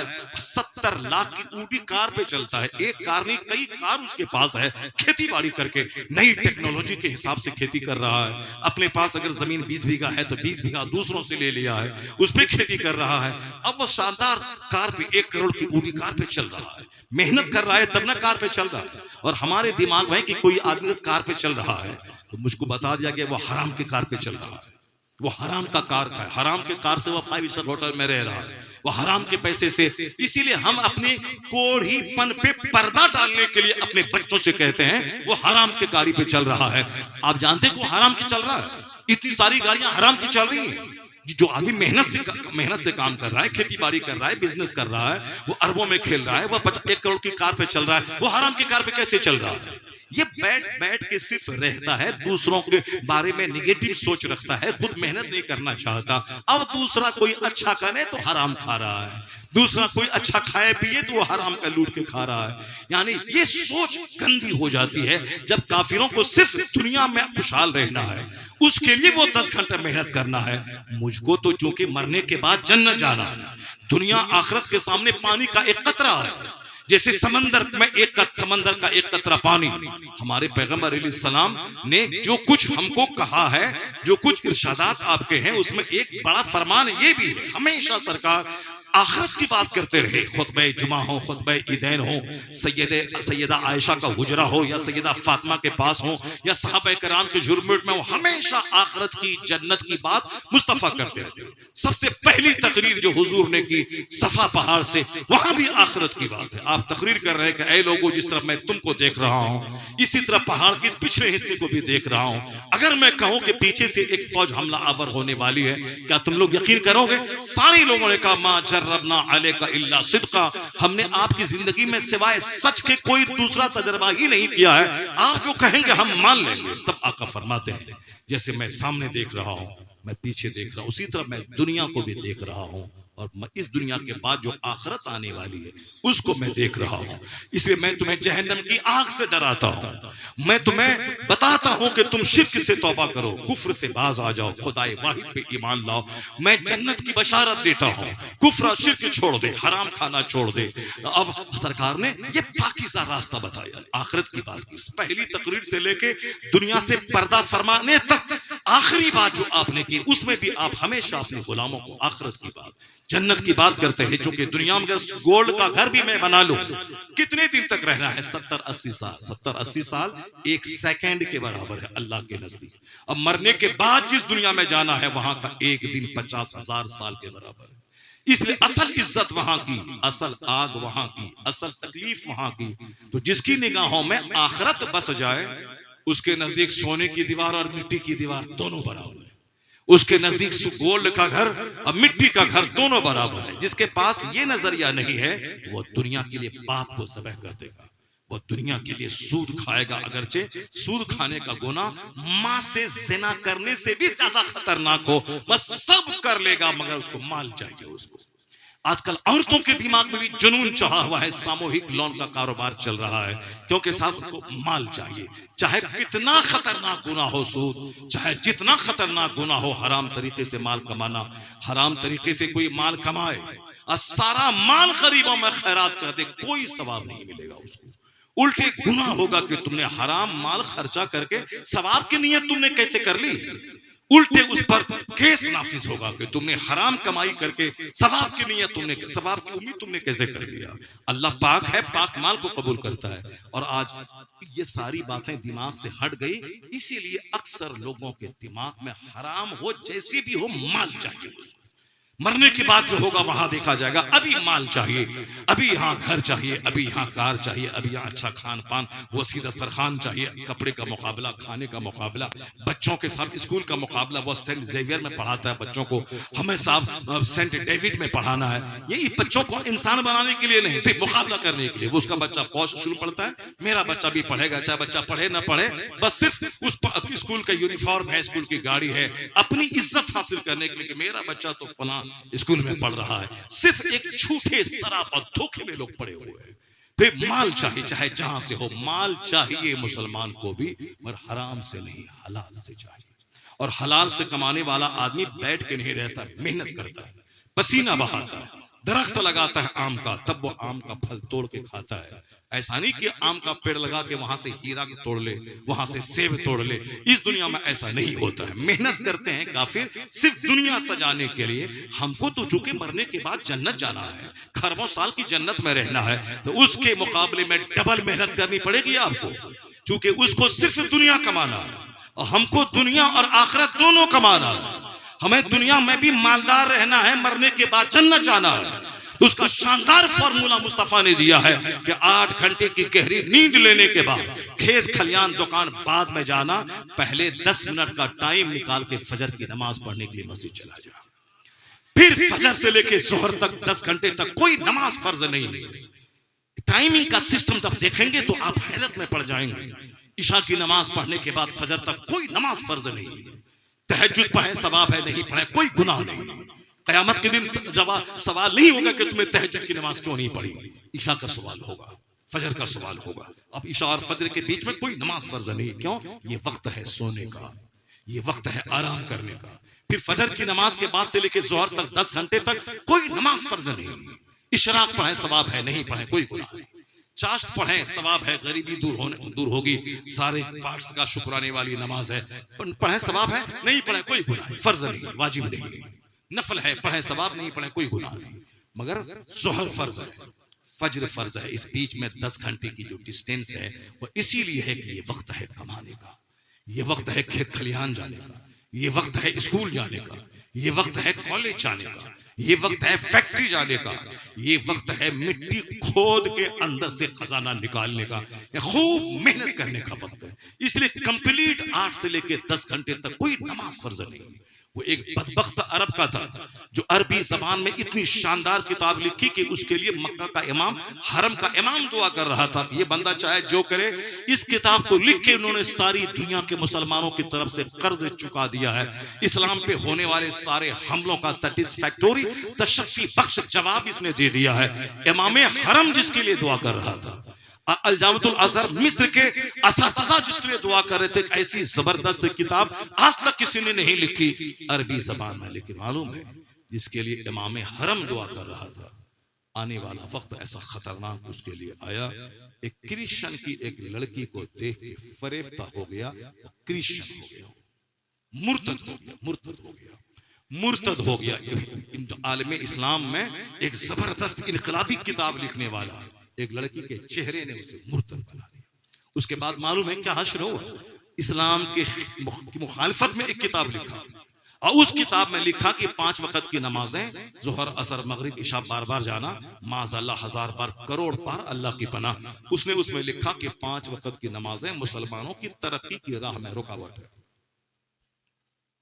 मुसलमानों की डेवलपमेंट की राह में रुकावट है। जो बार बार मस्जिद जाएगा वो क्या बड़ा काम कर पाएगा। माज़अल्लाह, जाओ क्रिश्चियन का तलवार चाटो तुम, जिसके लिए इमाम हरम दुआ कर रहा था। अब वो बंदा इस तरह की बातें कर रहा है। जरा गौर से सुनिए, हमको ईमान भी बचाना है, अखलाक भी बचाना है, किरदार भी बचाना है। उसके लिए काफिर के मुकाबले में 2 गुनी मेहनत करनी पड़ेगी। हमें खेत भी जाना होगा, मस्जिद भी जाना होगा, हमें खाना भी होगा, 1 महीना रोजा भी रखना होगा, हमें 1 करोड़ कमाना भी होगा, उसमें 2.5 लाख ज़कात भी निकालना होगा। हमें जिंदगी में एक बार जहां से इस्लाम का सूरज तुलू हुआ उस जगह को देखना होगा, अरकाने हज अदा करना होगा, हमें हज भी करना है, कमाना भी है, हमें 1 करोड़ कमाना है, 2.5 लाख ज़कात निकालना है, हमें 24 घंटे में 10 घंटे सोना भी है, 10 घंटे काम भी करना है, 4 घंटे हमें नमाज के लिए निकालना है, खल्क़े खुदा की खिदमत के लिए निकालना है। तो वो सिर्फ 5 घंटे निकाल के हल चला है, और हमें 10 घंटे निकालना होगा ताकि दुनिया में भी खुशहाल रहे, और जैसे मरे खुदा की सजाई सजाई जन्नत में पहुंच जाए। जिस तरह दुनिया में खेत गए बगैर रोजी नहीं मिलती, जिस तरह दुनिया में फैक्ट्री गए बगैर दौलत नहीं मिलती, जिस तरह दुनिया में कारखाने गए बगैर पैसा नहीं आता, गिरह बांध के रख लें कि बगैर मस्जिद गए जन्नत नहीं मिलती है, बगैर नमाज से पंजगाना पढ़े हुए जन्नत नहीं मिलती है। नहीं, ऐसा नहीं कि जमीन से खजाना निकल जाएगा हम अरबपति हो जाएंगे, न खजाना निकलेगा न आप अरबपति होंगे, या तमन्ना लेके मर जाएंगे वो खजाना नहीं निकलेगा। इसलिए अगर कोई ये कह रहा है कि झंडा हमने लगाया और जन्नत हमारे लिए पक्की है, वो ऐसा ही है जैसे कि वो इंतजार करता रहे कि आसमान से हीरे की बारिश होगी और मैं दुनिया का अरबपति इंसान बन जाऊंगा। ऐसा नहीं है। झंडी लगाना अच्छा काम है, फर्ज वाजिब नहीं है। लाइटिंग करना अच्छा काम है, फर्ज वाजिब नहीं है। जुलूस मोहम्मदी अच्छा काम है, फर्ज वाजिब नहीं है। फर्ज क्या है? नमाज, फर्ज है रोजा, फर्ज है ज़कात, फर्ज है हज। ये 5 पिलर्स हैं। बुनियल इस्लाम अला खम्स, यानी there are 5 pillars of Islam. ये इस्लाम के 5 खंबे हैं, तौहीद, नमाज, रोजा, हज, ज़कात। ये पिलर पे छत खड़ी होती है, और फिर छत खड़ी हो गई पिलर पे, तो अब उसमें इंटीरियर डेकोरेशन है, डोर्स हैं, विंडोज हैं, ग्रेनाइट है, मार्बल है, लाइटिंग है, प्लम्बिंग है। ये मकान का हुस्न है। उसी तरह से पिलर है ये 5। अब जुलूस मोहम्मदी है, 11वीं का लंगर है, 12वीं का जुलूस है, 6ठी का लंगर है, मुहर्रम का खिचड़ा है। ये नफल इबादतें हैं। ये सब क्या है? घर के विंडोज हैं, डोर्स हैं, लाइटिंग है, प्लम्बिंग है, ये सब खूबसूरती है। उस तरीके से ये सब भी जरूरी है। अब जो बोलता है कि सिर्फ नमाज पढ़ो, फातिहा करना हराम है, वो भी गलत रास्ता चुना है जहन्नम का। और जो कहता है कि बस एक दिन जुलूस मोहम्मदी में निकल जाओ जन्नत पक्की है, ये भी गलत रास्ता चुना है कि नमाज पढ़ने की जरूरत नहीं है। कौन रोजाना 5 टाइम नमाज पढ़ने जाए? मरने तक, सर्दी में, गर्मी में, बरसात में, तूफान में, बेटी की बारात आए, बेटे का जनाजा निकले, मगर नमाज किसी हालत में माफ नहीं है। कौन ऐसा करेगा? बस एक दिन जुलूस मोहम्मदी में निकल जाओ, हाथ में झंडा लो, बस जन्नत पक्की है, जन्नत हमारे बाप की जागीर है। ये भी गलत रास्ता है। ये भी धोखे का रास्ता है। और जो कहता है सिर्फ नमाज पढ़, ये सब फातिहा मिलाद दुआ दुरूद सब हराम है, नाजायज है, बिदअत है, वो भी जहन्नम का रास्ता है। ये बीच का रास्ता है जिसमें तवाजुन है, जिसमें एतदाल है। वो रास्ता कौन सा है? राह अहले सुन्नत है। उसी का नाम मसलक आला हजरत है कि नमाज भी होगी और जुलूस मोहम्मदी भी निकाला जाएगा, रोजा भी रखा जाएगा और लंगर मोहम्मदी भी खिलाया जाएगा, हज और ज़कात भी अदा की जाएगी और फिर गौसे पाक की 11वीं भी मनाई जाएगी, फातिहा मिलाद औलिया सालिहीन के मज़ारात की हाज़िरी भी होगी। यानी फर्ज भी अदा होगा, नफल भी अदा होगा और यह सीधा रास्ता जन्नतुल फिरदौस लेके चला जाएगा। यही है मसलक आला हज़रत। जो सिर्फ नमाज लेके बैठे, फातिहा मिलाद दुआ दुरूद को हराम कहे, वो भी जहन्नम का रास्ता चुना है। और जो सिर्फ फातिहा मिलाद दुआ दुरूद जुलूस लंगर खाजा लेके बैठा, नमाज रोजा करना नहीं है, ये भी जहन्नम का रास्ता चुना है। क्योंकि कोई नफल कबूल नहीं होता जब तक कि बंदा फर्ज ना अदा करे। क़यामत के दिन सबसे पहला सवाल नमाज का होगा। इन्ना अव्वल मा युहासबु बिहिल अब्द यौमल क़यामति सलात। क़यामत के दिन सबसे पहला सवाल नमाज का होगा। बंदा नमाज का जवाब देने में कामयाब हुआ तो फ़क़त अफ़लह व अंजह, वो कामयाब और कामयाब हो गया। मालूम है जो बंदा फजर की नमाज पढ़ने के बाद काम शुरू करता है, अल्लाह ताला उसके 5 घंटे के काम में 10 घंटे की बरकतें अता कर देता है। अगर यकीन नहीं आए तो मदरसे के बच्चों को देखिए, जो बच्चा सुबह सवेरे फजर के बाद कुरान पाक पढ़ के सबक याद करता है। कॉलेज का बच्चा खैनी खा के जो सबक की तैयारी याद करने की तैयारी करता है बगैर नमाज पढ़े हुए, 5 घंटा रटने के बाद एक पेज याद नहीं कर सकता है। और यहाँ कुरान पाक की तिलावत करने के बाद 5 पेज याद कर लेता है, इसलिए कि कुरान पाक की तिलावत की बरकतें उसकी स्टडी में शामिल हो जाती है।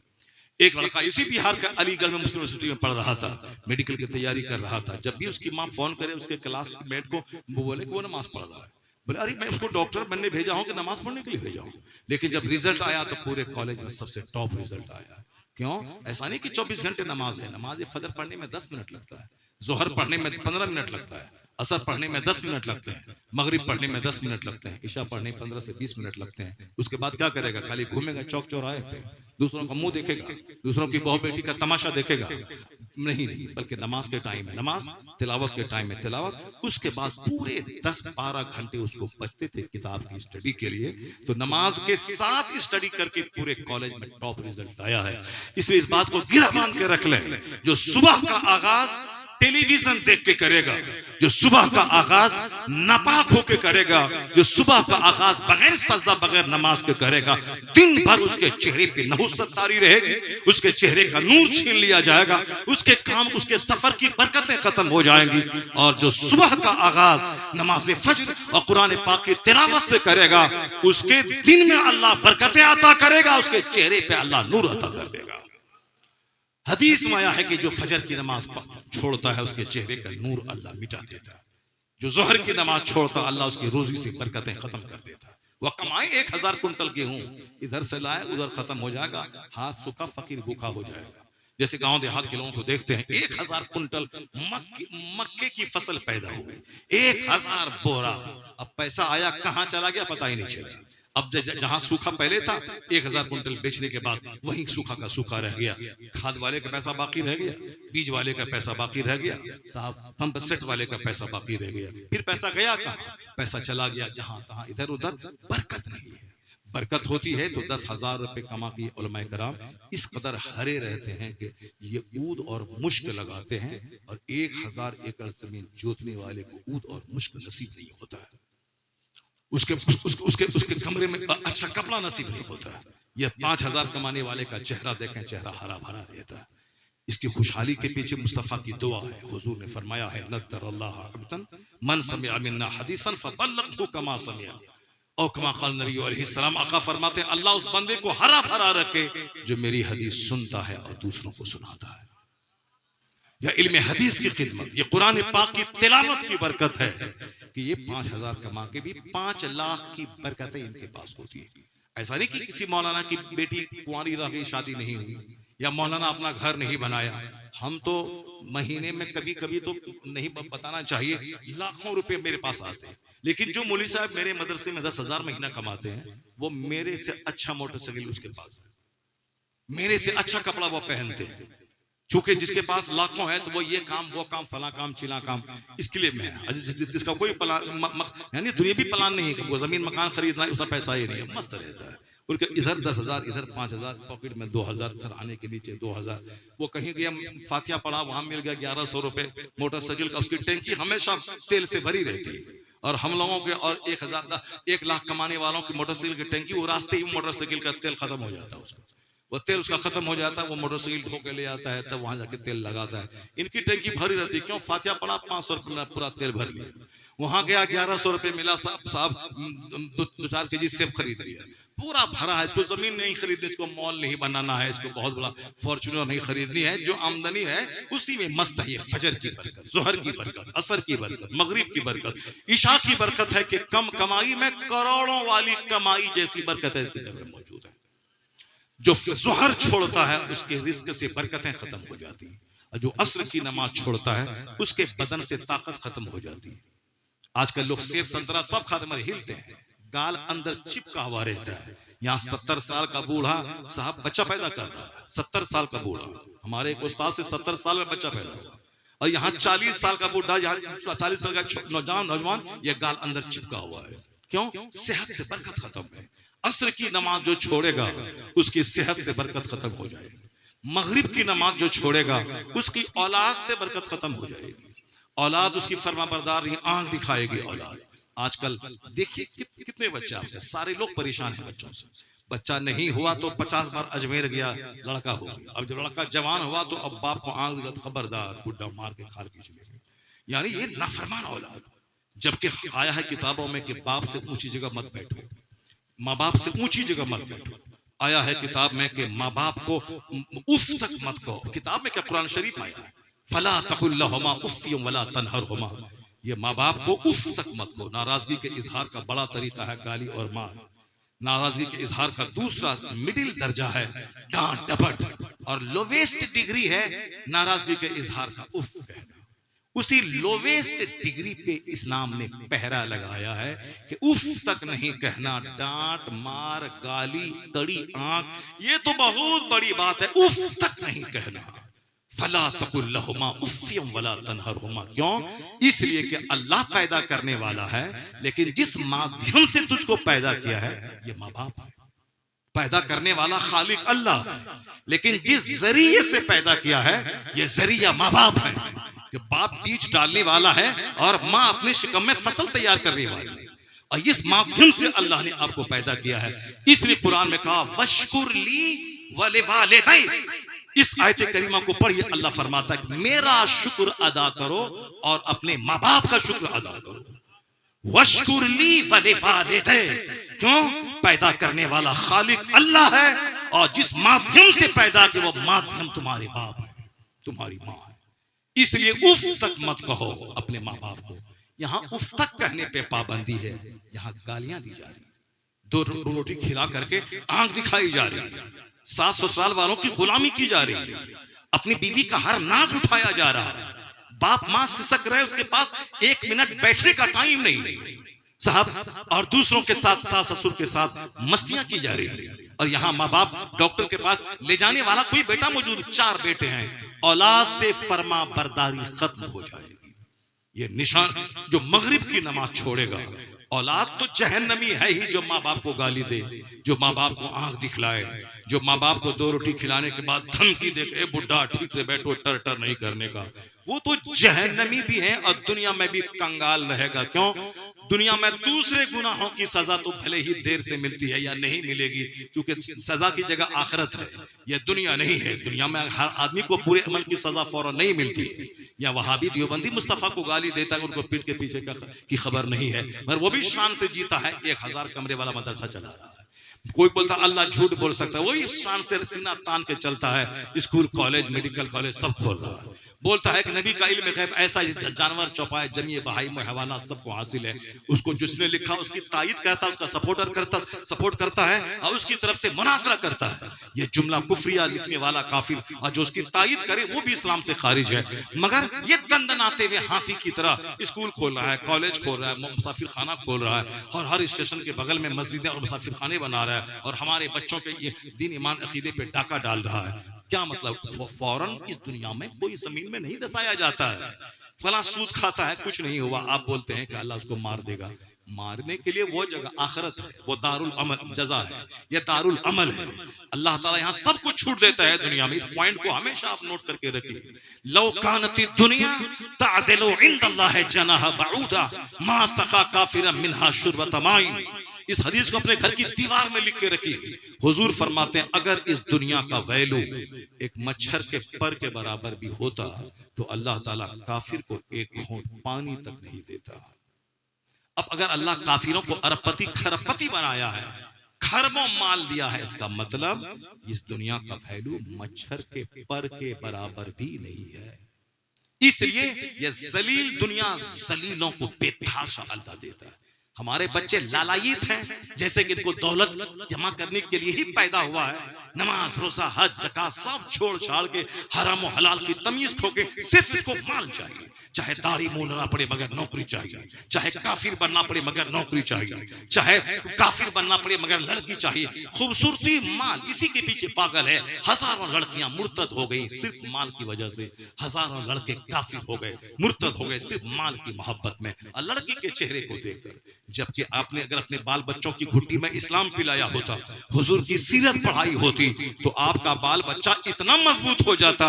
अगर उसको कोई बोले कि दाढ़ी मूंड लो तब नौकरी मिलेगी, ये बोलेगा भीख मांग लूंगा मगर दाढ़ी का कत्ल करके मैं नौकरी नहीं लूंगा। अगर नौकरी मिल भी गई तो कितने दिन तक? 2-4-10 साल उसके बाद क्या होगा? मरने के बाद कहां जाऊंगा मैं? सारी जिंदगी मजदूरी करूंगा, मेहनत करूंगा, फल लेके बैठ जाऊंगा मगर सुन्नत रसूल का कत्ल नहीं करूंगा। ये बात वो बोलेगा जिसका बाप उसको दीन सिखाया होगा, जिसका बाप उस बाल बच्चों को खाते वक्त में मुस्तफा की हदीस सुनाया होगा। यहाँ तो साल साल गुजर जाते हैं, मौलवी के खिलाफ बोला जाता है। मौलवी मौलाना के चक्कर में मत पड़ना, ये लोग तुम्हें लूट लेंगे। मौलवी के चक्कर में पड़ा के लूट लेंगे। यानी मौलवी सदक़े फित्र मांगेगा, मौलवी ज़कात मांगेगा, मौलवी फितरा मांगेगा, मौलवी उश्र मांगेगा, तुमको लूट लेगा। मौलवी के चक्कर में मत पड़ना। इसीलिए हमारे बच्चे आवारा, हमारे बच्चे के नजदीक इस्लाम का कोई वैल्यू नहीं। जबकि होना यही चाहिए था कि हमारे गांव का प्याज बेचने वाला अगर उसको अमेरिका का एलन मस्क ये कहे कि मैं तुझको अपना 50 खरब का घर दे दूंगा, तुम मेरे घर में एक छोटा सा बुत है गोल्ड का, उसको सजदा करना है। अगर गांव का वो बंदा तकरीर सुनता रहा, किताब पढ़ता रहा, इस्लाम का वैल्यू जानता रहा, तो ये बंदा एलन मस्क के इस तजवीज को ठुकराते हुए कहेगा मैं तुम्हारे 50 खरब के मकान पर थूक दूंगा मगर इस्लाम का सौदा नहीं करूंगा, मगर ईमान नहीं बेचूंगा। जब आपको अल्लाह ने एलन मस्क से ज्यादा दौलत दी है, उसके पास खरब है मगर ईमान नहीं, आपके पास ईमान है। मुकेश अंबानी के पास खरबों है मगर ईमान नहीं, आपके पास ईमान है। टाटा बिरला के पास खरबों है मगर ईमान नहीं, आपके पास ईमान है। इसका मतलब आप टाटा बिरला से ज्यादा धनवान है, आप मुकेश अंबानी से ज्यादा धनवान है, आप एलन मस्क अमेज़न कंपनी के मालिक से ज्यादा धनवान है। आप जब आप फिर अपना वैल्यू क्यों नहीं समझते हैं? जिसकी वजह से आप सबसे ज्यादा धनवान है, उस ईमान को बचाना, उस ईमान का प्रोटेक्शन करना, उस ईमान की हिफाजत करना, उसी में लगे रहिए। अल्लाह दुनिया में जिल्लत से बचाएगा, मरने के बाद अपनी जन्नत अता फरमा देगा। यही पैगाम मुस्तफा लेके दुनिया में आए हैं। ऐसा नहीं कि आका अलैहिस्सलाम आए, अचानक छड़ी घुमाई और सारे लोग कलमा पढ़ लिया। नहीं, जो इस्लाम आज 200 करोड़ आदमी के सीने में है, उसके पहुंचाने तक के लिए मेरे पैगंबर जो मालिक कायनात, महबूब परवरदिगार, जिसको दुनिया के खजानों की कुंजियां अल्लाह ने दे दी, जो बासे तख्लीक के कायनात हैं, जो बासे तख्लीक के कायनात हैं, सैयद आदम व औलाद आदम, नाइब परवरदिगार है। अब इसके आगे क्या कहा जा सकता है? मगर वो पैगंबर आज़म अलैहिस्सलाम ने इस इस्लाम की तबलीग की राह में जितनी मुसीबतें उठाई हैं, खुद मुस्तफा की ज़बानी सुनिए। आका फरमाते हैं उज़ी तो फी सबीली हाज़ा, इस रास्ते में जितनी तकलीफ मुझको दी गई है, मेरे से पहले ना किसी को तकलीफ हुई, ना क़यामत तक ऐसी तकलीफ किसी को होगी। इस राह में सबसे ज्यादा तकलीफ इस्लाम की तबलीग की राह में पैगंबर आज़म ने उठाई। हमने वो चैप्टर तो देखा कि उंगली उड़ गई, चांद के 2 टुकड़े हो गए, इशारा कर दिया, सूरज डूबा पलट आया, ये चैप्टर तो देखा। दूसरा चैप्टर देखिए कि आका अलैहिस्सलाम को इस्लाम की तबलीग के बदले में लोगों ने क्या सलूक किया। अपना घर, अपना मक्का, अपना पैदाइशी वतन 3 दिन 3 महीना नहीं 3 साल तक अबू तालिब की घाटी में मक्का के लोगों ने आपको कैद कर दिया। बनु हाशिम के साथ आप वहां महसूर रहे। बच्चे रोते थे, बिलखते थे। रात में जब बच्चे भूख से बिलखते, मक्के की सारी पहाड़ियां गूंज जाती थी। चमड़ा को गला गला के खाया जाता था। दरख्त के पत्तों को चबा के आप रहते थे। कौन? वजह तख्लीक कायनात, महबूबे परवरदिगार, कौन? कायनात के खजाने का मालिक। ये शहादत गहे उल्फत में कदम रखना है। लोग आसान समझते हैं मुसलमान होना, ऐसा नहीं है जो आप समझ रहे हैं। जब दुनिया में छोटा सा घर बनाने के लिए 50,000 खखेड़ मोल लेना पड़ता है, अपने आप को जलील करना पड़ता है, धूप में बारिश में तपाना पड़ता है, तब माल आता है। तब जाके 1 साल में ईंट, 1 साल में बालू, 1 साल में रेती, 1 साल में सीमेंट, 1 साल में मजदूरी, तब जाके 10-20 साल में तब जाके एक मकान फिनिश होता है। जब फिनिश होकर रहने के काबिल रहे, हो गए 70 साल का बुढ़ा, अचानक चक्कर आया, गिरे और कब्र में सड़ने के लिए पहुंच गए। यही तो मेरी जिंदगी की कहानी है। सारी जिंदगी पैसा जमा करके छोटी सी खोली बनाया, उसके बाद उसमें जी भर के रह भी नहीं सके, आ गई मौत और चले गए कब्र में सड़ने के लिए। यही जिंदगी की सच्चाई। इसीलिए हमने इतनी महंगी जिंदगी अल्लाह से पाई थी। इसी के लिए मुस्तफा जाने रहमत इतनी तकलीफ उठाई थी। जिंदगी की रियलिटी है, यहाँ अपना ईमान बचाना, यहाँ अपना अमल बचाना, यहाँ एक अच्छा इंसान बन के रहना, दुनिया में कदम फूंक फूंक के चलना है, दुनिया में रह के आखिरत पे नजर रखनी है। अब दुनिया मसरातुल आखिरा, ये दुनिया आखिरत की खेती है। यहाँ हमें इज्जत की रोटी भी हासिल करनी है। 10% और 90% सारी एनर्जी खरबों साल की जन्नत के लिए झोंक देना है। ये है इस्लाम, ये है कुरान पाक की तालीमात का मकसद। जब दुनिया में बगैर मेहनत के पैसा नहीं मिलता, तो जन्नत व सोने चांदी की ईंट से बनी हुई ऐसे कैसे मिले? गुटखा खाएं, रजनीगंधा खाएं, फजर छोड़े, असर छोड़े, मगरिब छोड़े, इशा छोड़े, झूठ बोले, मदरसे का माल खाएं, मस्जिद का माल लूट के खाएं, बाप की तौहीन करें, माँ को गाली दें, पड़ोस वालों से लड़ करके गीदड़ और कुत्ते की तरह पड़ोसी से लड़ते रहे, उसके बाद कूद के जन्नत पहुंच जाए। ऐसे ही जन्नत है कि जब जन्नत मिल जाएगी, हुजूर फरमाते हैं ला तदखुलूनल जन्नत हत्ता तुमिनू। बुखारी और मुस्लिम या दोनों मोतबर किताब में यह हदीस पाक मौजूद है। हजरत अबू हुरैरा जो सबसे ज्यादा हदीस जिनसे मरवी है, वो इसके रावी हैं। कहते हैं आका ने फरमाया, जन्नत नहीं जाओगे जब तक कि मोमिन न बन जाओ। मोमिन जन्नत जाने के लिए ईमान जरूरी है। और फिर आगे कहते हैं कि वला तुमिनू हत्ता तहाब्बू, मोमिन नहीं बनोगे जब तक के आपस में एक दूसरे मुसलमान भाई से मोहब्बत ना करो।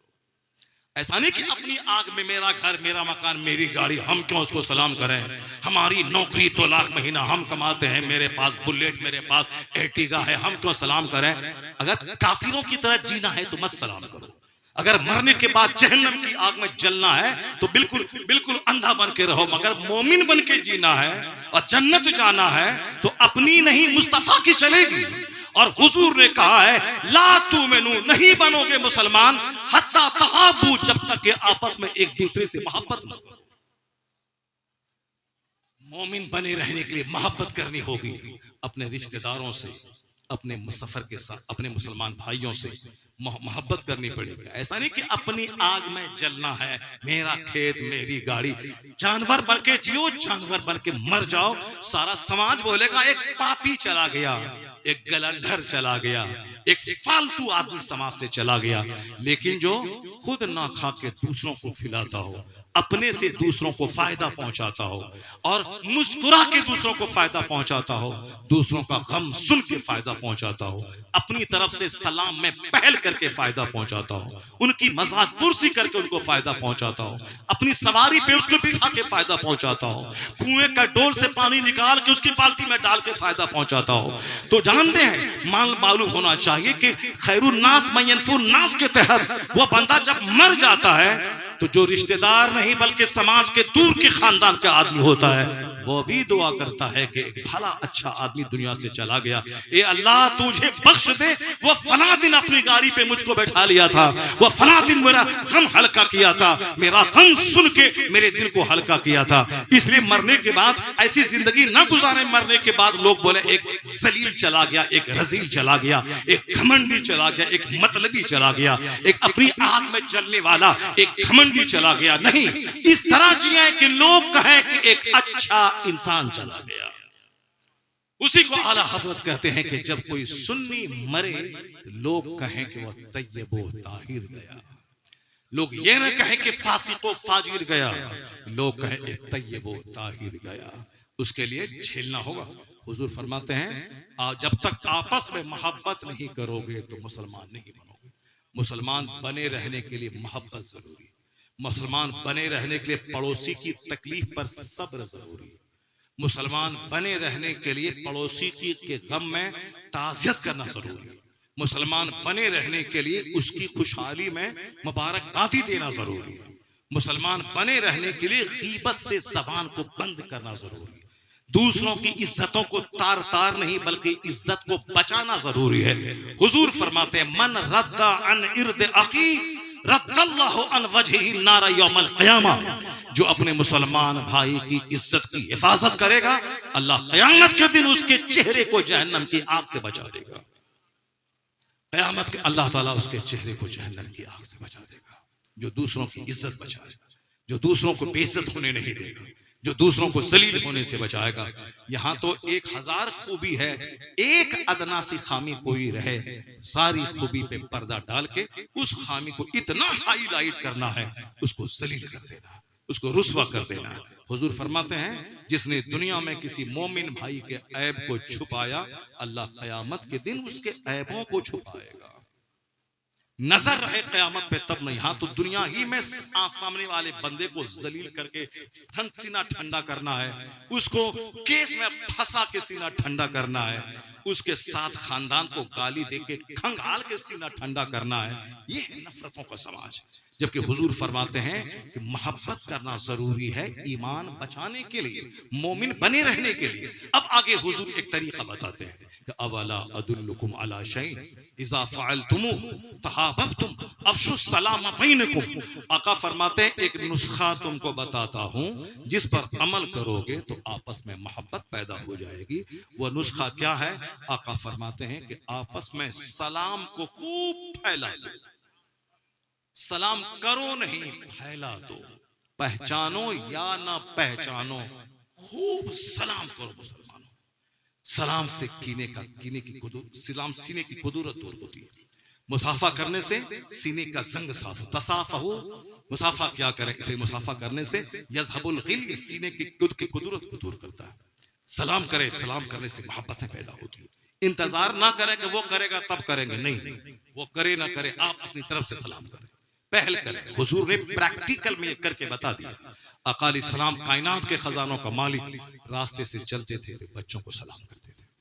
और शमाइल तिरमिजी में आया है कि आका अलैहिस्सलाम के जो खदो खाल, जो हुलिया शरीफ, जो जोग्राफिया है, कितने खूबसूरत थे। वो सारी तस्वीर अल्फाज की शक्ल में खींची गई है आका अलैहिस्सलाम के हुस्न व जमाल का। चूंकि हुजूर की तस्वीर तो दुनिया में है नहीं, मगर वो अल्फाज वाली तस्वीर है बुखारी और मुस्लिम और तिरमिजी शरीफ में, जिस अल्फाज को पढ़ने के बाद पता चलता है कि इस रूए जमीन का सबसे खूबसूरत तरीन इंसान मोहम्मद अरबी अलैहिस्सलाम।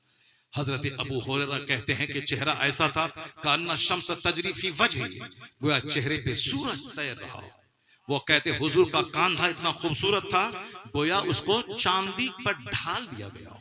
हजरत अनस कहते हैं वमा मसस्तु दिबाजतन औ हरीरन अरियाना मिन कफ रसूलिल्लाह, मैंने कोई रेशम, कोई दिबाज हुजूर की हथेली से ज्यादा नर्म नहीं पाया।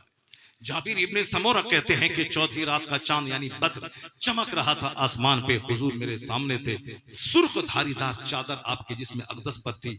मैं कभी हुजूर का चेहरा देखता, कभी चांद को देखता।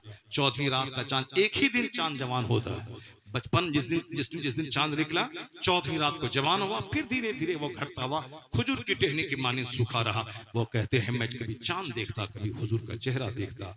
मेरे दिल ने कहा वफजहु अहसनु मिनल कमर, हुजूर का चेहरा चांद से ज्यादा खूबसूरत है। ये शायरी नहीं है, ये हकीकत बयानी है। जिसने मुस्तफा को देखा, जिसने हुजूर को सामने देखा, सहाबे कराम हुजूर के चेहरे पे निगाह गाड़ के नहीं देख सकते थे, ऐसी हैबत थी। यहां तक कि पूछा गया दोनों भवों के बाल आपस में मिले थे या अलग अलग थे? सहाबे कराम सुकूत कर गए, साकित हो गए। अब वो क्या बताएं, जी भर के नहीं देख पाते थे। आका अलैहिस्सलाम की वो हैबत रहती थी, पहली नजर में हैबत तारी होती थी, फिर धीरे धीरे इतना मानूस हो जाते थे कि सहाबा सोचते थे हुजूर सबसे ज्यादा मुझको प्यार करते हैं। नाक मुबारक ऐसी खड़ी थी, लगता था कि कोई सरदार हो। आपकी पेशानी इतनी कुशादी, वफासिल जबीन, ये अल्फाज और जुमले हैं शमाइल तिर्मिज़ी के, यानी पेशानी कुशादा थी, नाक लंबी थी, भौं के बाल आपस में मिले हुए थे, दांत बिल्कुल मोती की तरह पिरोए हुए, लेकिन मुतफर्रिक अलग अलग थे। उस अलग हाइयों में से नूर निकलता रहता था।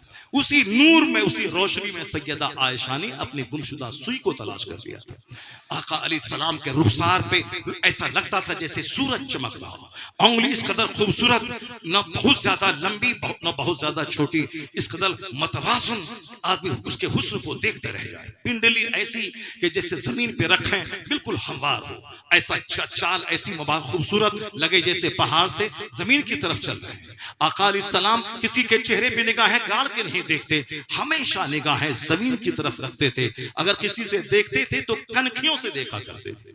अगर किसी का ऐब, किसी की इस्लाह फरमाते थे, ये नहीं कहते थे कि तुम ऐसा कर रहे हो। हुजूर कहते थे कुछ लोग ऐसा कर रहे हैं, कुछ इशारे की ज़बान बात करते थे। और आखिर में जो जुमला है जिसके पढ़ने के लिए मैंने ये हदीस का सारांश बयान किया है, वो आखिर में है वयसूक़ु अस्हाबहु, अपने असहाब, अपने साथियों को हुजूर आगे बढ़ा देते थे कि आगे चलो। और जिस सहाबी से मुलाकात हो जाती, हदीस में आया है कि आका अलैहिस्सलाम सलाम में पहल क्या करते थे, अपने गुलामों को सलाम में पहल क्या करते थे। जब आपको लगे कि मेरा मकान खूबसूरत, सामने वाला गरीब, उसको मैं सलाम क्यों करूं? मेरे पास फॉर्च्यूनर, सामने वाले के पास आल्टो, मैं क्यों सलाम करूं? मेरे पास बुलेट, सामने वाले के पास स्प्लेंडर प्लस, मैं क्यों सलाम करूं? सामने वाले के पास 5 बीघा, मेरे पास 50 एकड़, मैं क्यों सलाम करूं? अगर इस अकल में रहेंगे तो मुमकिन है कि आप एक अच्छा इंसान बन के जिंदा ना रह सकें। लेकिन जब भी ये ख्याल आए, फौरन कहे मैं बड़ा या मेरे मुस्तफा बड़े। और जब मुस्तफा अपने गुलाम को सलाम करते, बच्चों को सलाम करते, घर जाते बीवी को सलाम करते, जब महबूबे परवरदिगार, नाइबे परवरदिगार, जब अखलाक इतना बुलंद के बच्चों को सलाम करें, हम कौन होते हैं जहां नफ्स की मानेंगे तो मगरूर बन के जहन्नमी बन जाएंगे, और जहां मुस्तफा की माने और हुजूर का फरमान सामने ले आए, गुरूर मिटेगा, खाकसारी का दौर दौरा होता है।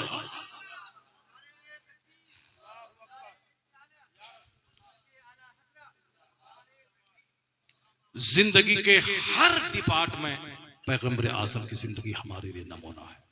आका अलैहिस्सलाम को सामने लाए। एक हदीस पाक पढ़ के मैं सुनाता हूँ। आका फरमाते हैं, आका के बारे में सहाबी रसूल फरमाते हैं, वो कान रसूलुल्लाह सल्लल्लाहु अलैहि वसल्लम यरकबुल हिमार व युजीबु दावतल अब्द, यानी हुजूर शानदार किस्म के अरबी घोड़े मौजूद रहते थे, मगर कभी कभी सरकार हिमार शरीफ यानी गधे पर भी आप सवारी कर लेते थे, खच्चर पर सवारी करते थे। क्यों? अपने गुलामों को घमंड और गुरूर से बचाने के लिए। अगर तुम्हारे पास फॉर्च्यूनर हो, आला किस्म की सवारी मौजूद हो, और अपने इस नफ्स को घमंड से बचाने के लिए जो मामूली किस्म की सवारी है उस पे भी सवार हो जाया करो।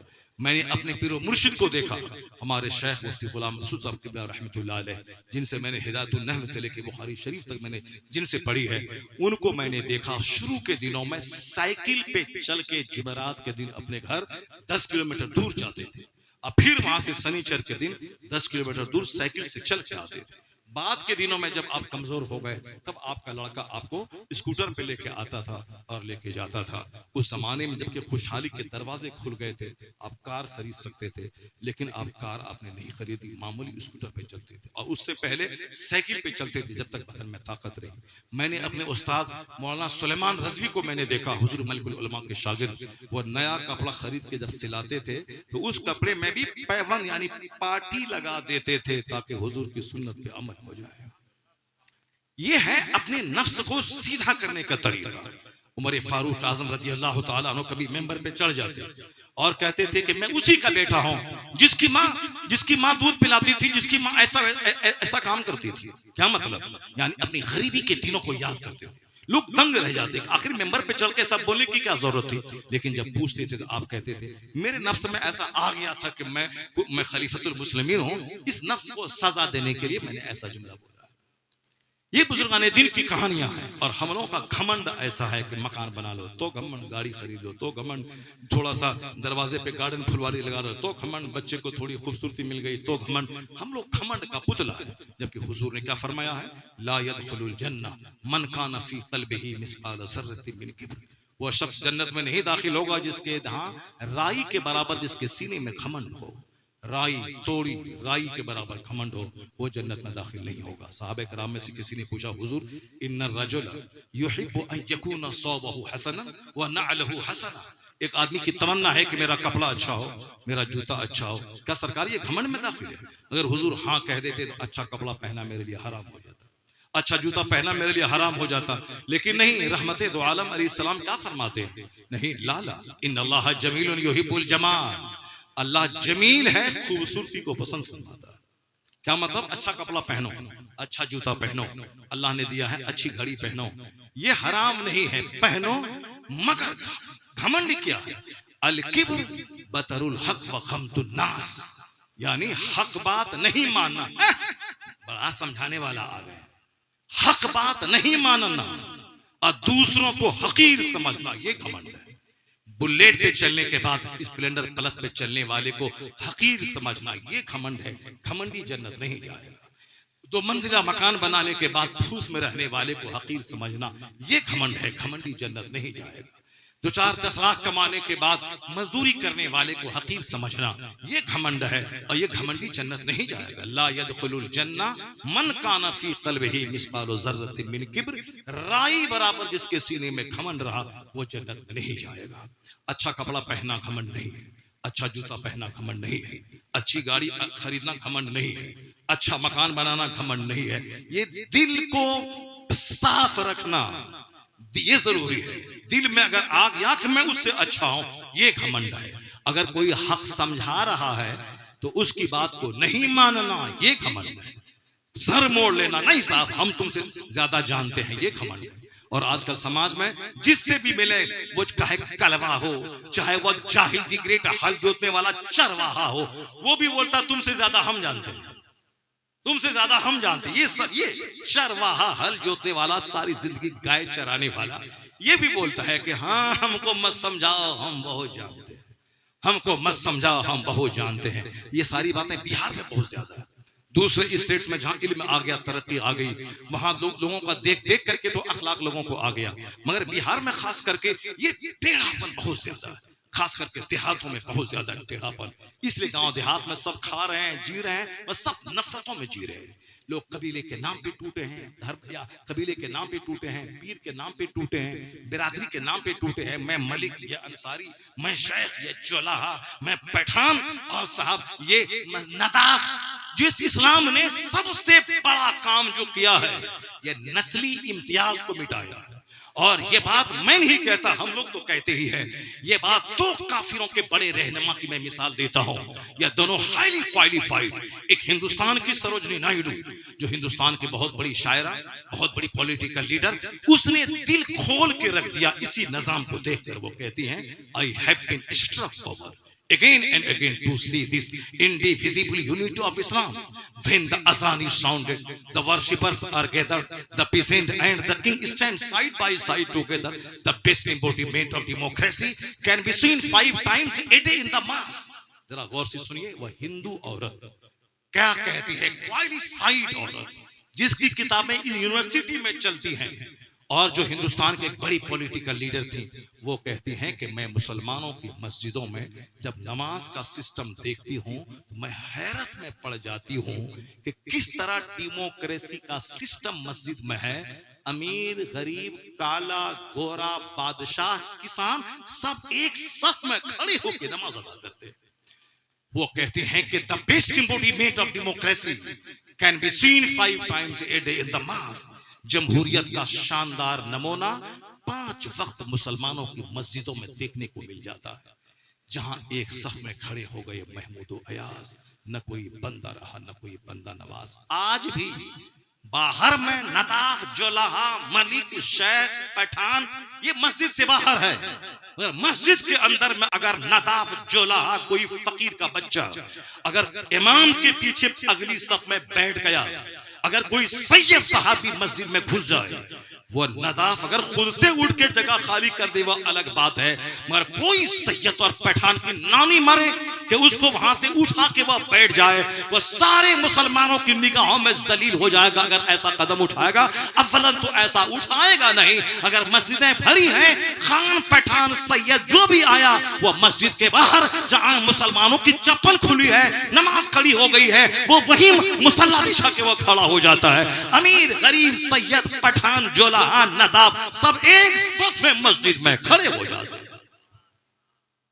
ये है जिसको जिस नजारे को देखकर सरोजिनी नायडू रोक नहीं सकी, अपने आप को कह उठी। जमहूरियत का, डेमोक्रेसी का शानदार नमूना मस्जिदों में देखने को मिल जाता है। वो आगे कहती हैं, you find in London an Indian and Algerian and तुर्क। वो कहती हैं कि लंदन में तुर्की, इंडियन, अल्जीरियन सब पहुंचते हैं, मगर इंग्लैंड में जब जबान अलग है, मुल्क अलग है, काम अलग है, लेकिन नमाज का जब टाइम आता है, ये तुर्की, अल्जीरियन, इंडियन सब एक सफ में खड़े होकर के नमाज अदा करते हैं, जैसे हरम में, अरफात में आज भी। तो लोग कहते हैं, वह लोग कहते हैं कि यह देखिए, इख्तलाफात की सारी दीवारें टूट गई, आदम की औलाद को कानूने मुस्तफा ने भाई भाई बना दिया। और फिर एक तो हिंदुस्तान के स्कॉलर हो गई, एक स्कॉलर बहुत बड़े हैं, ट्वाइन बी, वो लिखते हैं कि अमेरिका में शराब पर 2 बार पाबंदी लगाई गई, मगर दोनों बार गवर्नमेंट ने उस पाबंदी को तोड़कर उसको आम करना पड़ा, क्योंकि जब पाबंदी लगाई जाती थी तस्करी बढ़ जाती थी और चोर दरवाजे से शराब का कारोबार बढ़ जाता था। लोगों का इतना प्रोटेस्ट होता था कि मजबूरन गवर्नमेंट को शराब से पाबंदी हटानी पड़ी। जैसे बिहार में शराब पर पाबंदी है, चोर दरवाजे से पुलिस वाले, ऑफिसरान, आम नेता इस कदर शराब पीते हैं कि साहब तमाम चेक पोस्ट पे हमेशा कुछ न कुछ खबरें आती रहती हैं कि साहब डिक्की में तो यहाँ तो वहां, और चोर दरवाजे से खेत के जरिए नेपाल के बॉर्डर से शराब आ रही है। पाबंदी है फिर भी शराब लोग पी रहे हैं। आर्नल्ड ट्वाइन भी बहुत बड़े स्कॉलर हैं, वो लिखते हैं कि शराब पर पाबंदी लगाई गई मगर कंट्रोल नहीं हासिल किया जा सका, शराब रुक नहीं पाई। और नस्ली इम्तियाज, अमेरिका में जबरदस्त जंग है गोरे और काले में, जहां काले को मौका मिलता गोरे को ज़बह कर देते। अगर आपको याद है तो आज से 25 साल पहले बिहार में इस कदर ये जंग थी गोरे और काले की, माओवादियों की, यानी जब दलितों को मौका मिलता तो अब राजपूतों की बस्ती पर हमला करके 50-60 राजपूतों को ज़बह कर देते।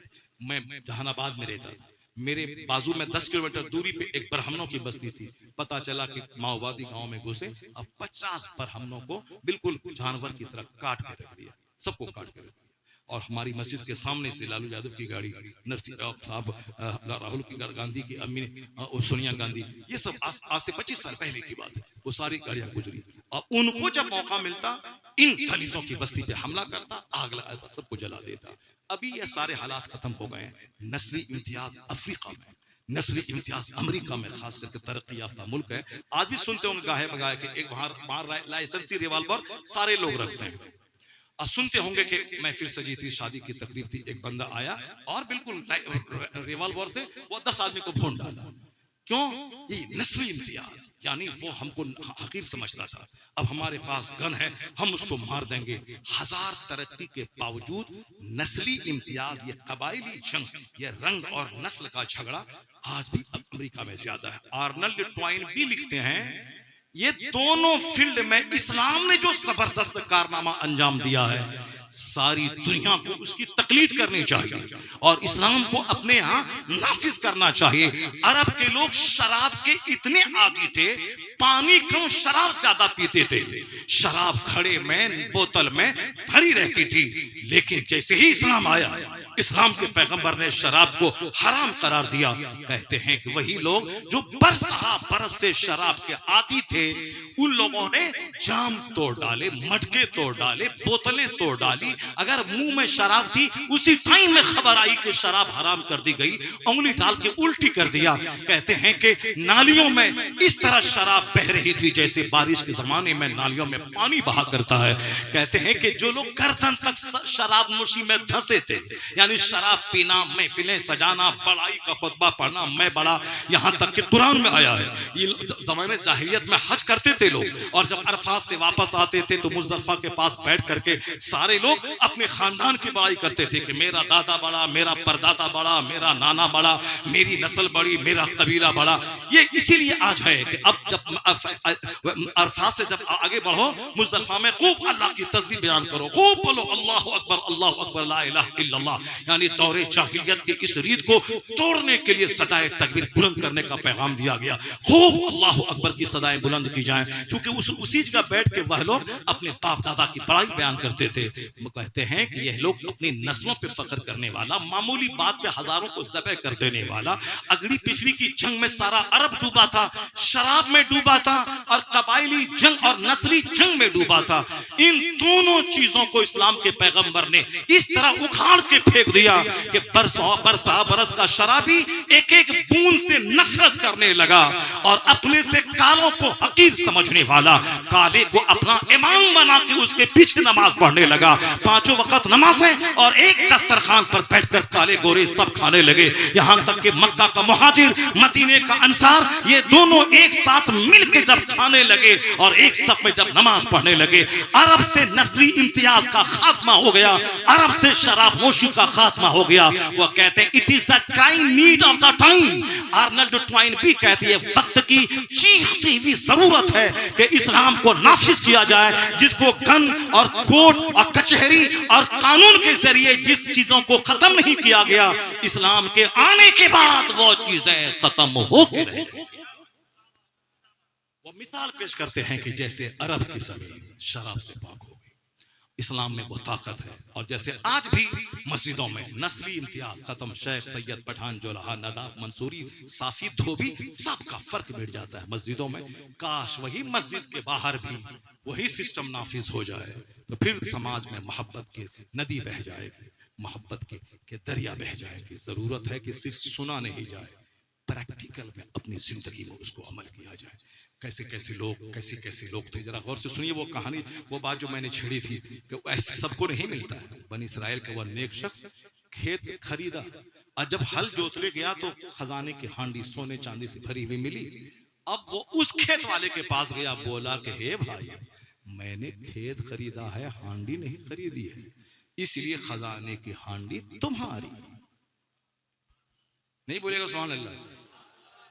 खत्म करते हैं तकरीर।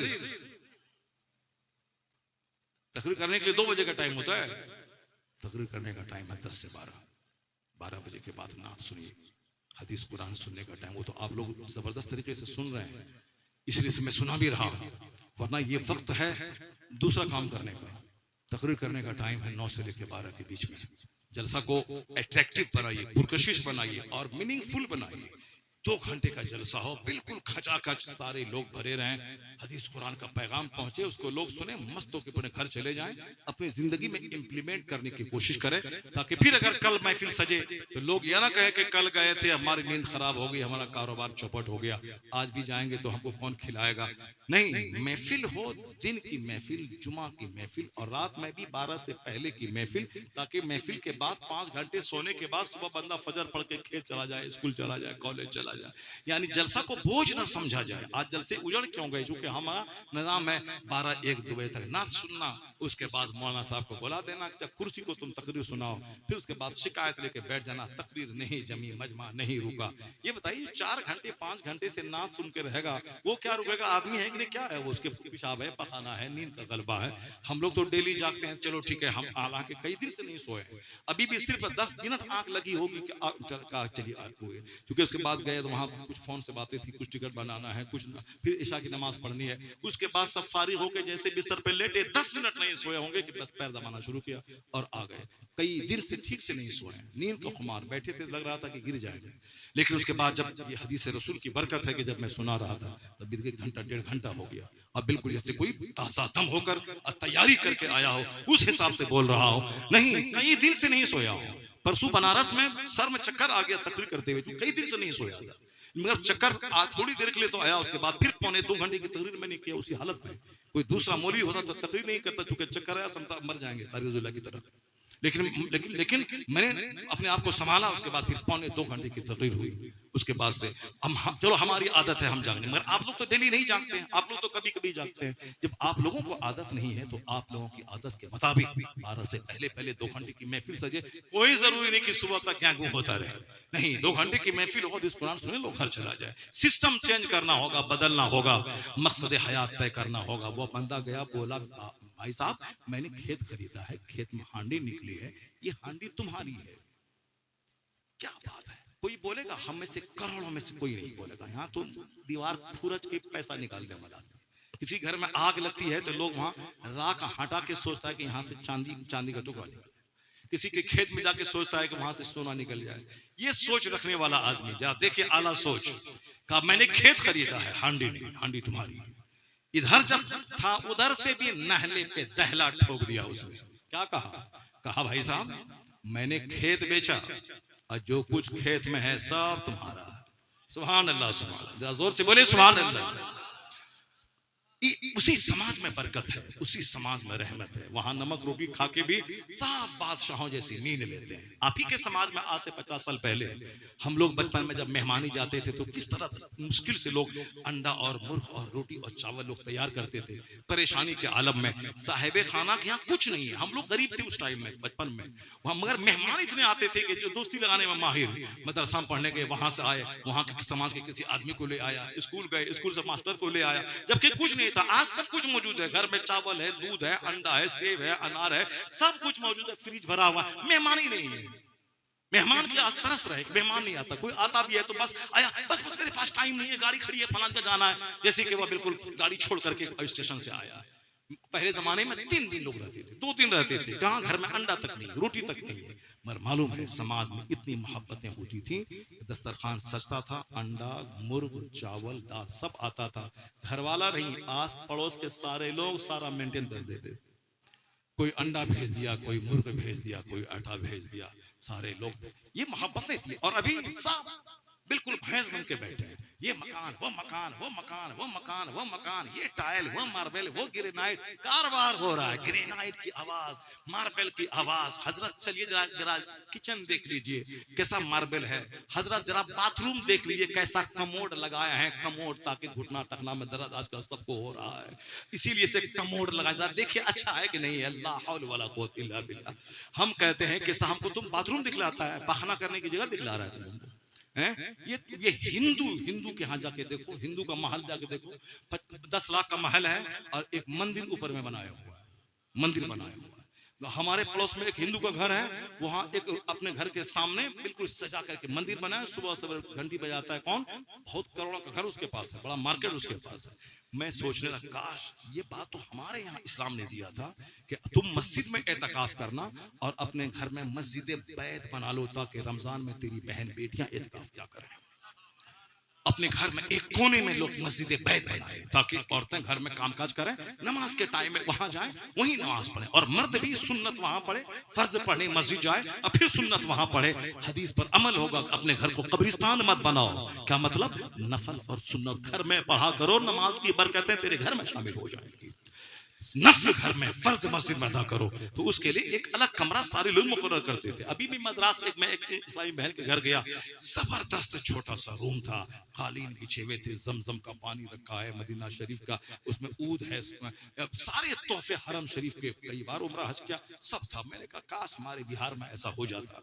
यहाँ सबको घर बनाना, मकान खरीदना, मदरसा उजाड़ना, दूसरों को लाठी से मारना, अपने भाई को जबह करना। अपनी जमीन नहीं, बाप की छोड़ी भी जमीन है, बाप की जमीन है, अपना नहीं कमाया है, उसी जमीन को लेने के लिए भाई को कत्ल करना है। एक बालिश जमीन नहीं छोड़ने वाला है, जबकि अपना नहीं कमाया है, बाप के हिस्से की जमीन है। अगर एक बालिश से छोटा भाई बड़े भाई को छोड़ दे या बड़ा छोटे को छोड़ दे, उससे कुछ भी नहीं होने वाला है। नहीं, उसी एक बालिश जमीन के लिए लड़ाई है, झगड़ा है, ना बोलने की कसम है, कोर्ट है, कचहरी है, कत्ल है, सब कुछ है उसी एक बालिश जमीन के लिए। ये जहालत रहेगी, वो कहां से मस्जिद बैत बनाएगा, वो कहां से रमजान का उम्रा का ख्याल आएगा। वो तो सारी जिंदगी रहेगा, और जिंदगी में एक बार जमीन बेच करके, फसल बेच के हज करने जाएगा, तो 50 बकरा ज़बह करके पूरे गांव वाले को खिलाएगा, तब वो हज को जाएगा, तब हज को जाएगा। और चाहे हज कबूल हो ना हो, मगर हज का टाइटल लग जाना चाहिए। यानी अल्लाह का फर्ज अदा करने की नीयत से जाना है, रोते हुए जाना है, जल्दी चले जाना है। 5 वक्त नमाज पढ़ने जाते हैं, जो हज से बड़ा फर्ज है। क्या गले में माला पहन के और गाड़ी से जाते हैं, 10 आदमी हमको लेके जाता नहीं, फर्ज है नमाज 5 टाइम जाते हैं। हज फर्ज हुआ फौरन निकल जाए, कोई खिलाने पिलाने की रस्म ना हो, हज फर्ज हुआ फौरन चले जाए। पैसा हो तो ठीक है, खिलाए पिलाए, नहीं है तो बेकार कर्ज लेके जमीन बेच के नहीं जाए। मुश्किल नहीं बनाए, बल्कि अपने घर में एक मस्जिद बना दें, तस्बीह रखें, बाल बच्चे को बोले यहाँ नमाज पढ़ा करो, औरतों को बोले रमजान में एतकाफ किया करो आखिरी 10 दिन। नहीं, बस सिर्फ माल कमाना है, और दूसरों के बारे में मौका मिले कि चमड़ी खींच लेंगे, उसकी पड़ोस वाले की चमड़ी खींच लेंगे, उसका घर जला देंगे, उसको वीरान कर देंगे। और जब हम बीमार पड़े वो हमको देखने नहीं आए, और जब मर जाए तो वसीयत करता हूँ, बेटा मेरा भतीजा को मेरे जनाजे में आने मत देना। ये बूढ़ा मरेगा, कब्र में 99 अजदहा सांप डसेगा, उसकी कोई फिक्र नहीं कि मौलाना साहब मैं तो सारी जवानी में कैसे कैसे गलत काम के जन्नत कैसे जाऊं, कब्र में उजाला कैसे होगा, नेकी बदी तौली जाएगी, वहां क्या होगा। कोई बूढ़ा नहीं पूछता है, कोई पूछता है। अक्सर लोग कहते हैं हजरत घुटने में दर्द है, पैर में दर्द है, आप डॉक्टर कहलाते हैं, है कोई नुस्खा, है कोई दवाई? हजरत अब यहाँ ये रग में दर्द है, बहुत ज्यादा दर्द है, हजरत है कोई नुस्खा घुटने का, टकने का, इसका पेशाब टपकता है, हजरत है कुछ, बहुत दवाई खाए, हल सीना फूलता है, दम निकल रहा है, हजरत कोई नुस्खा है? एक बुढ़ा नहीं बोलता हुजूर कल मर जाएंगे, कब्र में क्या होगा, बख्शिश का कोई रास्ता निकाल दीजिए, कुछ कर दिए, कुछ दुआ कर दिए, कोई नहीं बोलता। जबकि होना यही चाहिए था कि बुढ़ापा खुद मुस्तकिल एक बीमारी है, उसका कोई इलाज दुनिया में नहीं है। अब बुढ़ा जो चाहेगा 70 साल का कि 25 साल के जवान की तरह 10 रोटी खा लें, सब पचा लें, अब पेट भी बिल्कुल सुबह साफ हो जाए, ऐसा होने वाला है क्या? नहीं होने वाला। उसका एक तरीका है कि जब उम्र बढ़ गई है, खाना कम कर दे, खाने की तरफ नजर मत दौड़ा, ये हवस को खत्म कर दे कि इतना भी खा लें, नहीं खा, दवाई खा के भूख लगाएं, फिर रोटी खा लें, फिर दवाई खा के रोटी पचाएं, फिर रोटी पचाने के बाद पाखाना ना हो, फिर दवाई खा के पाखाना निकालें। क्या तमाशे में पड़े हुए हो यार। बुढ़ापे में कम खाओ, 2 टाइम खाओ, 1 टाइम खाओ।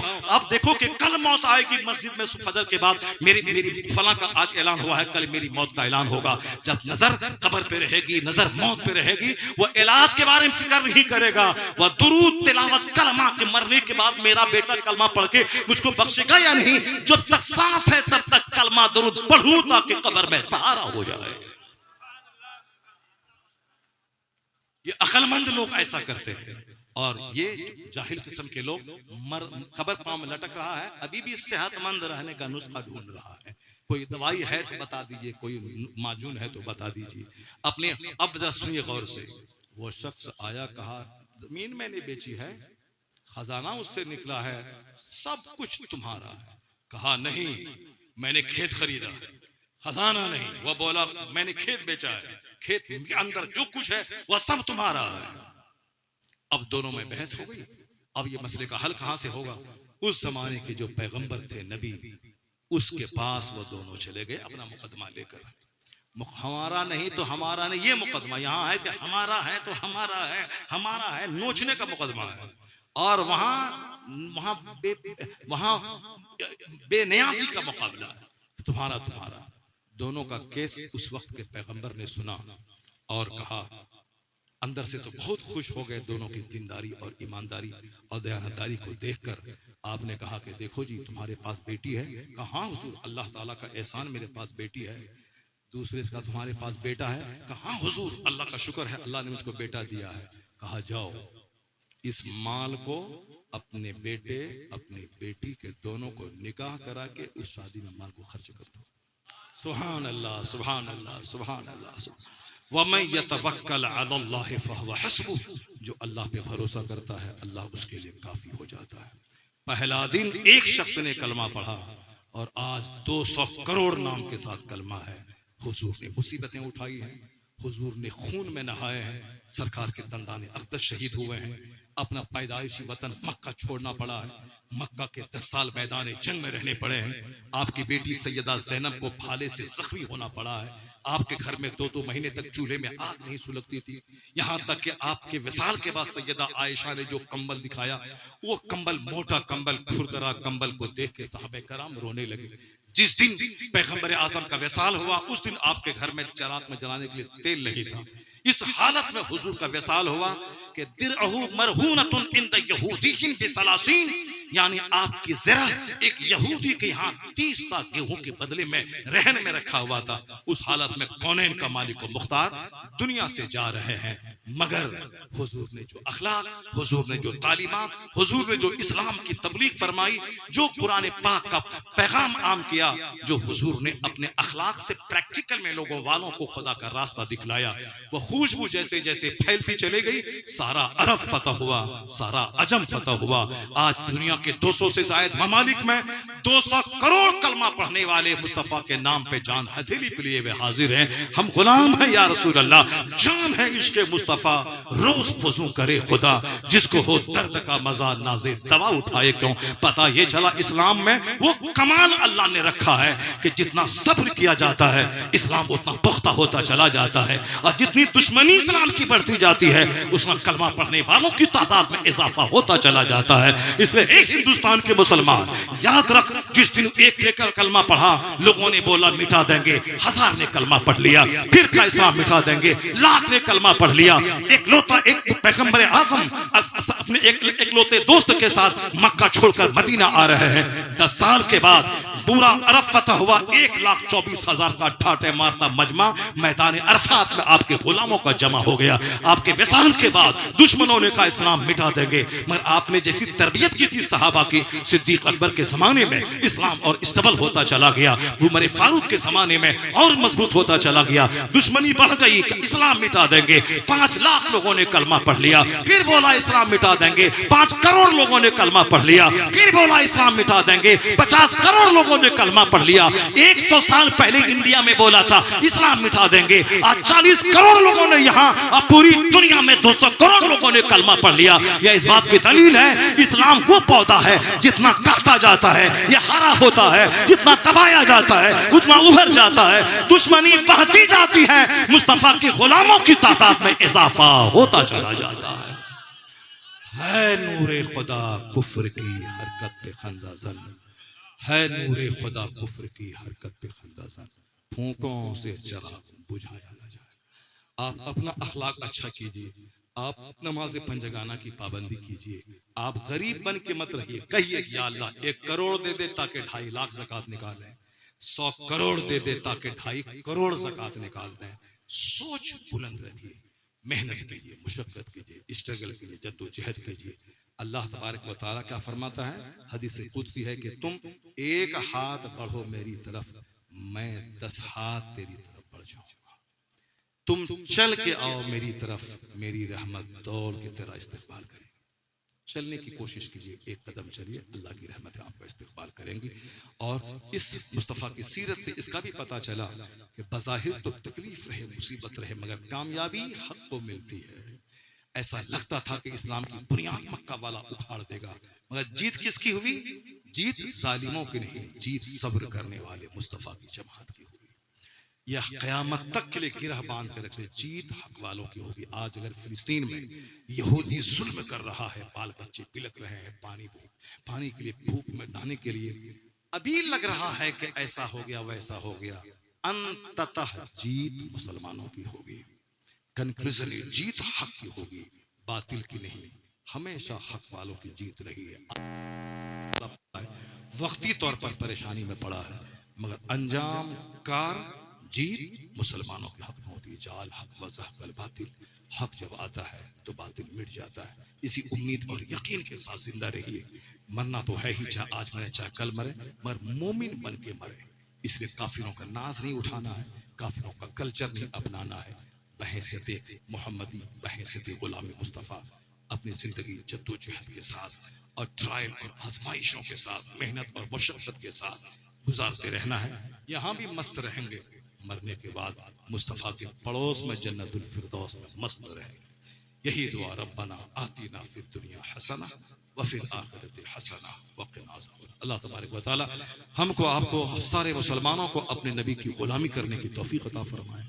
आका अलैहिस्सलाम जो पैगाम लेके दुनिया में तशरीफ लाए, उस पैगाम को सिर्फ टेबल पे सजा के नहीं, अपनी जिंदगी में उतारने की तौफीक अता फरमाए। आमीन। व आखिरु दअवाना अनिल हम्दुलिल्लाहि रब्बिल आलमीन।